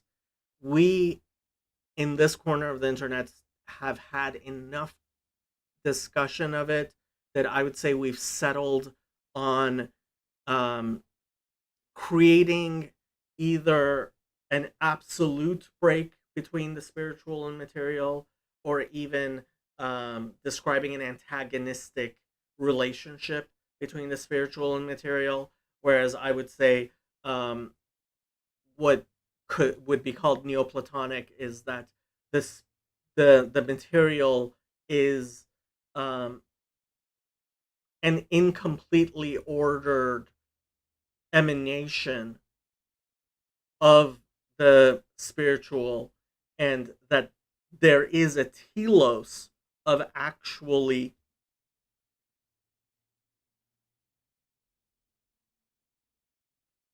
making that the material reflective, revelatory of the spiritual, of the greatest spiritual goods, which is God, right? And so certainly not an antagonistic relationship, and certainly not a complete break. But what is missing in the material is revelation of spirituality as God would have it. Okay. Some combination of those things led to where we are now, right? Whereas a Neoplatonist would say, no, it's a cascade of goodness, right? Maybe there are degrees of goodness, but there's not a bad step somewhere in the process. And Christianity is actually interesting in that it says, well, the creation process was good, but there's badness in the creation now. Yeah, Right? it tries to split the difference. Yeah, right, right. So we would say there was a shattering of the vessels, right? And there are sparks of holiness that are trapped in the various husks, the impure husks, which need to ultimately be broken, and the shining husk, which is capable of actually becoming more shining because of revealing the light in itself, right, and the holiness in itself. So um, it when the holiness is elevated and released from the impure husks, um, the shining husk will in fact shine even greater, and the vessels will be reconstituted in such a way that they will actually be able to um, manifest. I wouldn't even say contain the light in its purity, and God's kingdom will be on earth as it is in heaven. So there is badness, but it wasn't in the cascade or that caused us to come into being. It was sort of after that, right? And so what I think is interesting, connecting that idea to Brett Weinstein and a lot of sort of like Sam Harris, I think will say these sorts of things, that basically evolution is sort of like this malevolent force in their imagination. That Brett Weinstein will say evolution is a cosmic spelling bee that ends in genocide or something like that, and that we need to transcend our programming to escape it, as if it has this meta purpose to it that so this is something that Sam said that PVK has caught on to, and I think is absolutely correct, which is that the people like Sam Harris who do not understand the difference between a positive and a normative vision, and frankly, when I saw how incapable Sam Harris is of understanding the is ought problem, I figured that it was just his ignorance, and then I saw that he majored in philosophy in undergrad, which made me wonder how incompetent our academies are that you could possibly um, graduate with a major in philosophy and not know about the is ought problem. And I've encountered Sam Harris fans who think that um, just mentioning is ought is some sort of magic I win thing. And it's not a magic I win thing. It's basically as simple as 2 plus 2 equals 4. And you really shouldn't be engaged in a philosophical discussion if you are so ignorant that you don't know the difference between the positive and normative. And obviously, I mean, science is positive in that it describes what is, right? And then morality, ethics is normative in saying what should be, right? And the people who believe that we can get our morality from what is, right? That which is moral. Well, if that's in essence nihilistic, right? If you believe that that which is what should be, right? That the positive is the normative, then why are you doing anything, right? Anything whatsoever. You shouldn't be, right? Because there's no should, right? But if you then say, no, there is a normative that is greater than the positive, where is that source of normative? Where is that ought coming from, right? And honestly, I think Brett Weinstein just probably doesn't know where it's coming from. Um, the answer most people will give is natural law, especially in a secular setting. But I would say the real answer is what is normative is God.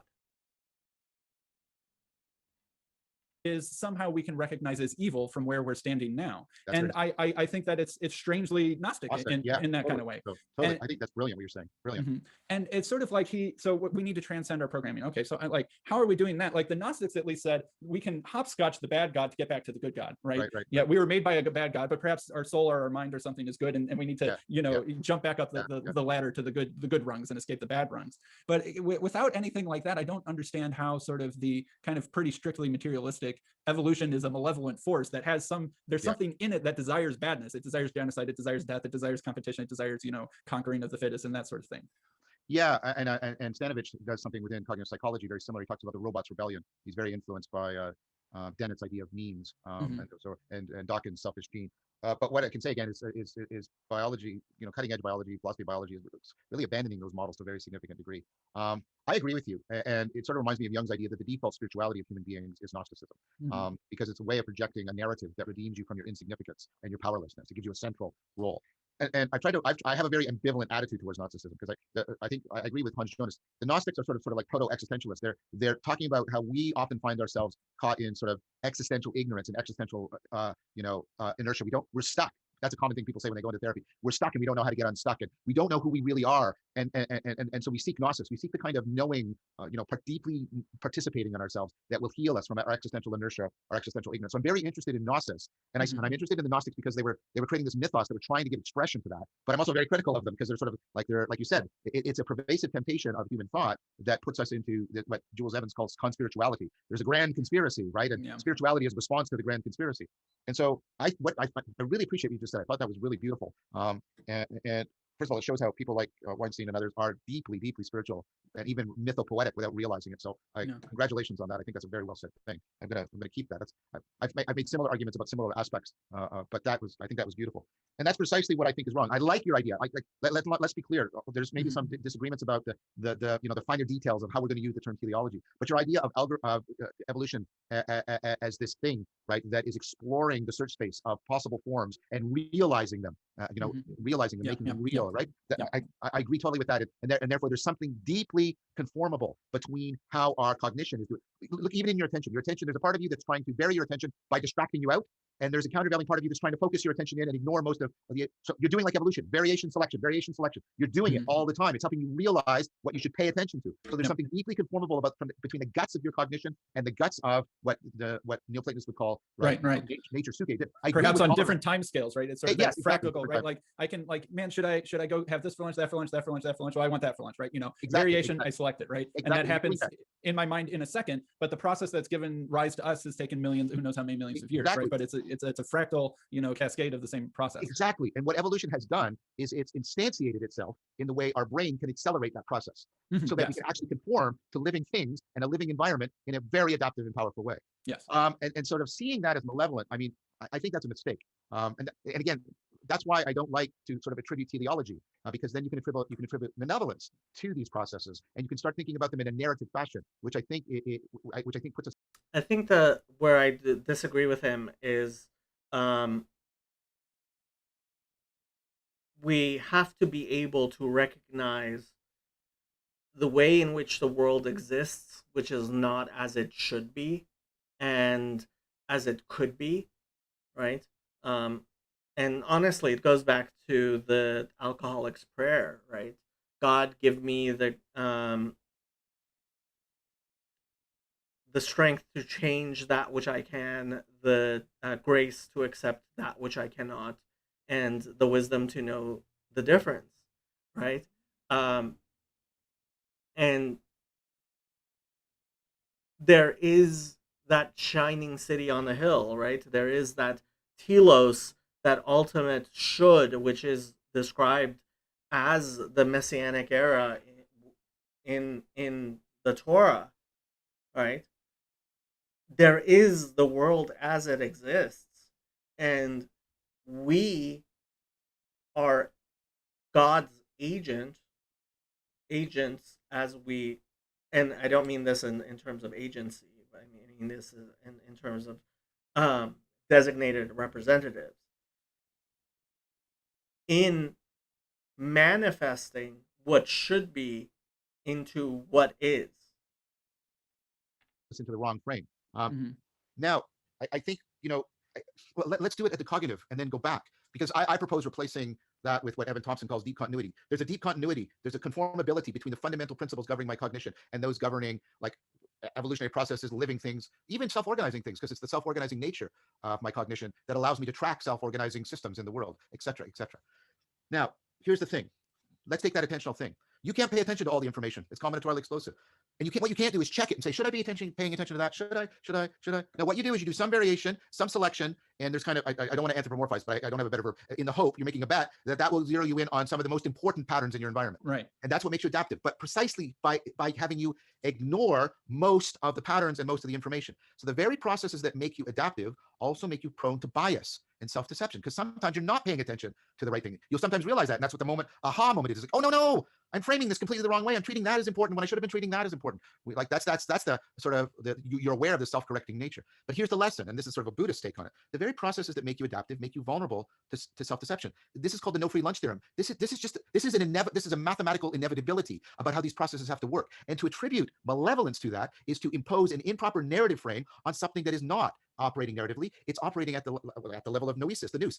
So this is where his Buddhism contravenes the Jewish idea of progress, right? So we do believe that, the world was created with a telos, and there is a telos, there is an end, there is that coming world to come, and we are moving towards a perfection, right?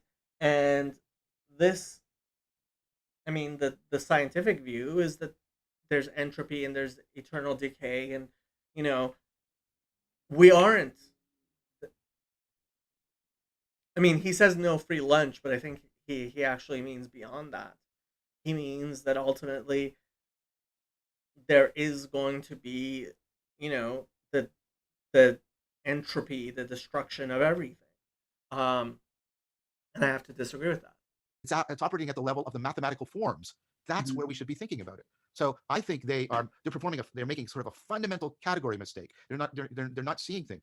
Right? And so for me, right, you have to step back and to say, oh, so what can I do? Well, I have to be compassionate, therefore, for the person like who's suffering addiction, because I have to see that their addictive behavior is just the hijacking of adaptive behavior. But I don't want to destroy that adaptive behavior, or they're not going to be a cognitive agent. So to say it like, and you do this in therapy. Mhm. You say, if you start to fight these things, that I keep doing this, you make it worse. You have to learn how to enter into dialogue with it. You have to learn how to, okay, it's not running properly, but there's an adaptive thing in there. I have to get back to the adaptivity. I have to transform myself, avoid it transforming itself. And I would say you have to find the sparks of holiness, which is trapped into the husks, and release them. then I'll get released, because I can't do without it, right? So we have to stop demonizing the adaptive machinery. That's one of the deep lessons, by the way, that I think we should be taking from Machine learning. Yeah. machine learning on one side and clinical therapy on the other. Mhm. Like, the biggest thing you often have to do, and I know it myself when I'm constantly engaged in therapeutic process, right? It's like, I have to stop. Like, I don't stop. I don't want to be doing that. And if I fight it, it's like, it makes it worse. But if I try to see, okay, I get it. It's making me vulnerable to self-deception, self-destructive pattern. But what's its adaptive, to use a word we agreed on earlier, what's its adaptive function? Okay, Mhm. I've got to get back to that adaptive function, and then and what it has is it has the capacity to evolve, adapt, and evolve that adaptive function, because our capacity to evolve is itself evolvable, and then that will allow me to release that back into reality. And so I'm deeply opposed to that crypto Gnostic thing that people like Weinstein and others, because I think it ontologically, it's a category mistake. We're thinking at the narrative level, and we shouldn't. And then personally, it is destructive to people's lives, because it puts them into the wrong narrative for them trying to deal with the things that are besetting them. So Sure. All right. So this will probably be the last question topic that I have for you. So you were making a pretty clear distinction between sort of minded purpose and, purpose without a mind, right? And I guess the question is so Neoplatonism kind of had an answer for where personhood came from, right? There was that ontological cascade, right, of oneness, mind, and soul, right? And we have oneness, mindness, and soul kind of as ourselves, and that's sort of the ontological source of and standing of personhood. I guess what I would ask for you, and this is I guess a huge question to answer in a short period of time, but what is personhood, and where does it come from, and how does that relate to this sort of stuff that we've been talking about? Sure. So first of all, I mean, I'm recording a series right now with Greg Enriquez and Christopher Mastropietro called The Elusive I, like capital I, the nature and function of the self. And so trying to work out, this term is probably the most used term in psychology, self, and it is the term that is the term, and this is not my opinion solely, this is a lot of people's opinion. This term is one of the least explicated or explained terms in all of psychology. And the attempts that have made, and this is a direct quote, form a conceptual morass. Right? So trying to tease this out, so again, I'm going to have to be saying something preliminary about this. But so I'll try a couple of basic moves. So autopoietic, autonomous things are things that we can genuinely attribute need to. We've sort of negotiated that as something we agree to. And therefore we can talk. And so I think that capacity for relevance realization that we were just talking about, it grounds in things that have needs. This is Montague's, great insight. Computers don't care about the information they're processing. We do. And we care about the information processing because we take care of ourselves, because we are constantly making ourselves and governing ourselves. Is that okay? Yes. So at the core, at least at the initial, let's call it the initial moment, I don't mean in time, I mean ontological moment, right? Relevance is relevance to an autopoietic, autonomous, adaptive thing, creature, right? Living being, okay? But, right, we also, because of evolution, right, we have formed attachment relationships to our children because they're born so premature. And what happens is an inversion. And that inversion also maps an inversion that we have in general, because not only are we biological beings, we're cultural beings. And what's that inversion? We come to a point in our life, and there's cultural moments, especially when you have a kid, often when you're going through the transformative experiences, where that arrow, the directionality of relevance realization flips. And the question is not how is it relevant or important. Listen to the word important to me. How is it not right? But how am I relevant to it? Yeah. Well, I have a 3-month-old daughter, so I'm very much you know that. So I mean, in Hasidic philosophy, this would be probably described as the Ratzova show, right? And I mean, I don't even know where to start with, but there's this concept of us kind of like a flame reaching up towards God and then coming back down into the wick, right? Flickering up and down, Ratzova show, back and forth. And so, yeah, I'm not even sure how I would describe this.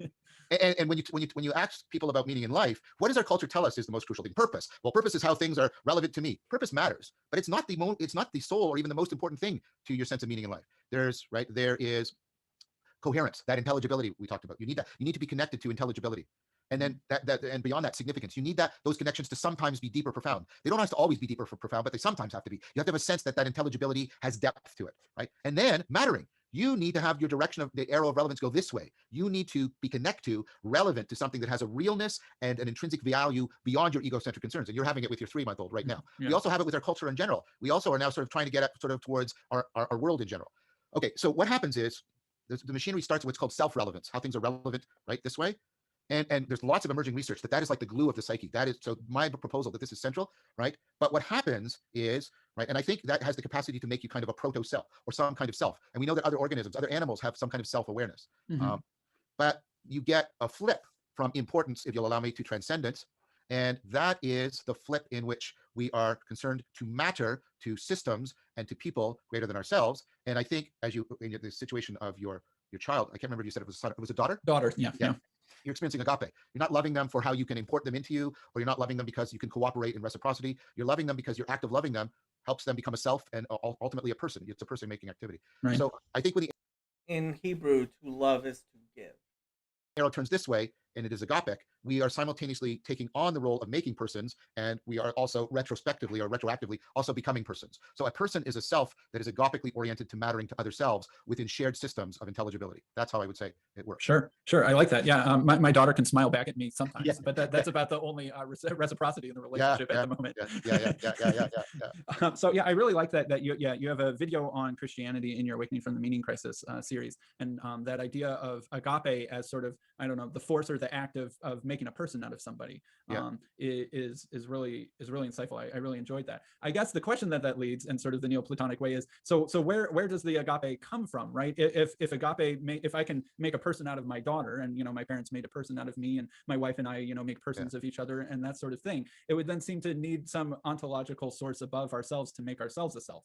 Yeah, so I think there's a way. So I mean, we didn't get to something which is, I'm very influenced by very late. So the Neoplatonic tradition doesn't. You just asked me about the ancient, but it doesn't start with Damascus. Stop with Damascus. It goes into Dionysius, and for me, the sort of culminating figure is John Scott Saragina and his model of God, which of course he got branded a heretic because. But his model. Sympathy for heretics. Yeah. And his model, which is the one I actually would endorse, and I think that is actually more relevant. So philosophically, right, we have these two directions. We can say it all emerges bottom up, right? And then emergence has a problem with the normativity. Where's the normativity? Yeah. But you can try a sort of classical Neoplatonism, which is, no, it all emanates down. But the Neoplatonists have an opposite problem of, well, why does it differentiate at all? And how the heck does it come into space and time and causation, right? And so Erigina's insight is, well, those two complementary weaknesses are the best argument we have, that they are actually completely mutually interpenetrating. So every moment of emergence is a moment of emanation, all the way up and all the way down. It's Heraclitus's, the way up and the way down are the same way. And so one story you can tell is, yes, I gave that bottom-up emergence story of personhood, but simultaneously there has to be, and there are sort of, if you'll allow me to stretch the scientific term, there are laws and natural forms of relatedness that are emanating, right, that constrain. So when we search the space, as you said, it's not just that evolution is doing the variation and the selection. It's also reality is constrained on the possibilities that are available, right? And so there is something deeply from the guts of the grammar for our universe that lays out the possibilities of personhood. And so I find it, for example, probably unlikely that you could get personhood without having highly complex, intelligent, communal beings or something like that. And it's no coincidence that the organisms that have a sense of self are the social ones. We can have highly intelligent organisms that are really wickedly intelligent. They don't seem to be social. They're not social. They don't seem to have a sense of the self, like an octopus. And so there's things like, unless these structures are in place, right? Unless these structures are in place, there's a structural requirement that necessitates and affords personhood. And that's emanating down the possibility space as much as all these emergence processes are actualizing upward. And they're completely interpenetrating each other. That's sort of the revised Neoplatonic answer I would give. So there's something in the way the guts of the universe work that, right, put constraints on the possibilities, put constraints, not just negatively ruling out. Yeah, constraints and affordance at the same time. Yeah. Not only ruling out, but ruling in. So it rules out this and this and this, but as you start to move towards this, it rules you in towards personhood. Now, I don't think that means that personhood is inevitable. Again, that's an argument we sort of discussed earlier. But what it means is, I sometimes have this experience, not even of persons, but of persons, but like I'll see a cat go by. My partner has beautiful cats, and I'll be struck with awe. It's like, what kind of reality is this such that it can make a cat? And what do I have to think about what's in its grammar such that cats are possible? Like, just think of it as sort of this, a few, static equations out there doesn't capture that. So that's the emanation aspect that I see. Sure. All right. Well, I want to be respectful of your time, but I've really enjoyed talking with you, John. Although I feel like we were just getting warmed up, as sometimes it goes. So maybe we'll have to talk again sometime. Oh, well, if you're inviting me back, consider the invitation accepted. I'd love to come back and talk to you again. Maybe follow up on this one. You can reflect on what we discussed. We can pursue it. I thank you for this. I want to really thank you because I've not had the opportunity to make sort of the Neoplatonic aspect of my science and my spirituality, because I think you're seeing I'm trying to reformulate Neoplatonism and revivify it as a way of life and spiritual practice that will bridge between spirituality and science. And so giving me the opportunity to do that was much appreciated. Sure. And I'll thank you. I think that like we said at the beginning, Christianity and Neoplatonism were so intertwined that one can hardly sometimes draw a line between the two. And that I think that, as Jonathan Pageau and other people have said, that Christianity is perhaps going through some sort of death and rebirth at the moment. It seems to have butted up against the end of a train of thought, or however you want to put it. And that I think that work like yours, that some way echoes and mirrors the Neoplatonic world of the first couple centuries of Christianity, that helped revivify it the first time intellectually, will be part of the process of revivifying it again. And I think that work like yours that integrates spirituality and science and psychology and all of these things, is the raw ingredients for this process are there. And I very much am paying close attention to your work, because I feel like something interesting and exciting is happening in and around it. So thank you very much. Well, thank you. I think I think Jonathan might be right. I don't know, and I don't try to foreclose. But when I talk about stealing the culture, I have to compare myself to Augustine, right, or Augustine. Canadians, Americans tend to pronounce the name differently. I pronounce them differently in the same sentence sometimes. But I sometimes, and I hope it's not hubristic, but like the idea that, it didn't save the Roman Empire, and maybe, to try and think it would was a mistake. But what it did, that Neoplatonic Christianity, right, it gathered everything and saved it, and then founded the civilization that came after the fall of the Western Empire. And of course, it didn't fall in the East; it continued to evolve, right, in the Byzantine Empire. And so, yeah, that's what I'm hoping. And if that means a death and rebirth of Christianity, in a way that is consonant with this project, I'm fine with that. I think Buddhism is going through a similar thing, although the Buddhists don't realize it as much, because the importation of Buddhism to North America is ramifying back into Buddhism in a way that I think the more traditional people are just starting to realize. But the really astute people like Evan Thompson and Stephen Batchelor, they've already seen it. They've already foreseen it. And that's why they're both, Evan wrote a book, Why I'm Not a Buddhist, and Stephen Batchelor wrote a book, After Buddhism. Right? They were deeply immersed in Buddhism, and now they're both post-Buddhist in a really important way. So I think something similar is also going on in Buddhism. I can't comment on the other religions. So if you see my work as in some way contributing to that in a helpful manner, then that is deeply satisfying for me to hear. So thank you very much. All right. Well, thank you very much. I'll stop the recording right there. Okay, so I am going to hang around for a few minutes. It's going to be Shabbat soon, so yeah, I hope this was helpful. I would like to do the next video, which Sam and John did, Professor Vervaeke, because I think it's even. I mean, the main reason I did this one was because I wanted to do that one. But I just think the problem is we don't have a vocabulary of Neoplatonism. We don't have an experience of Neoplatonism and discussing Neoplatonism and understanding Neoplatonism. And that makes it very difficult to really engage with it for all of us and to engage with each other around it, which I think is incredibly important. If anybody has any questions, comments, banter, whatever, feel free. I'm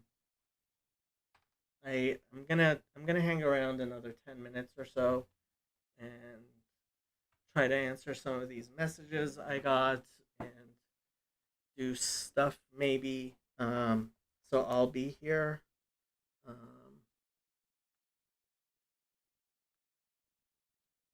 And hopefully I will not be here alone.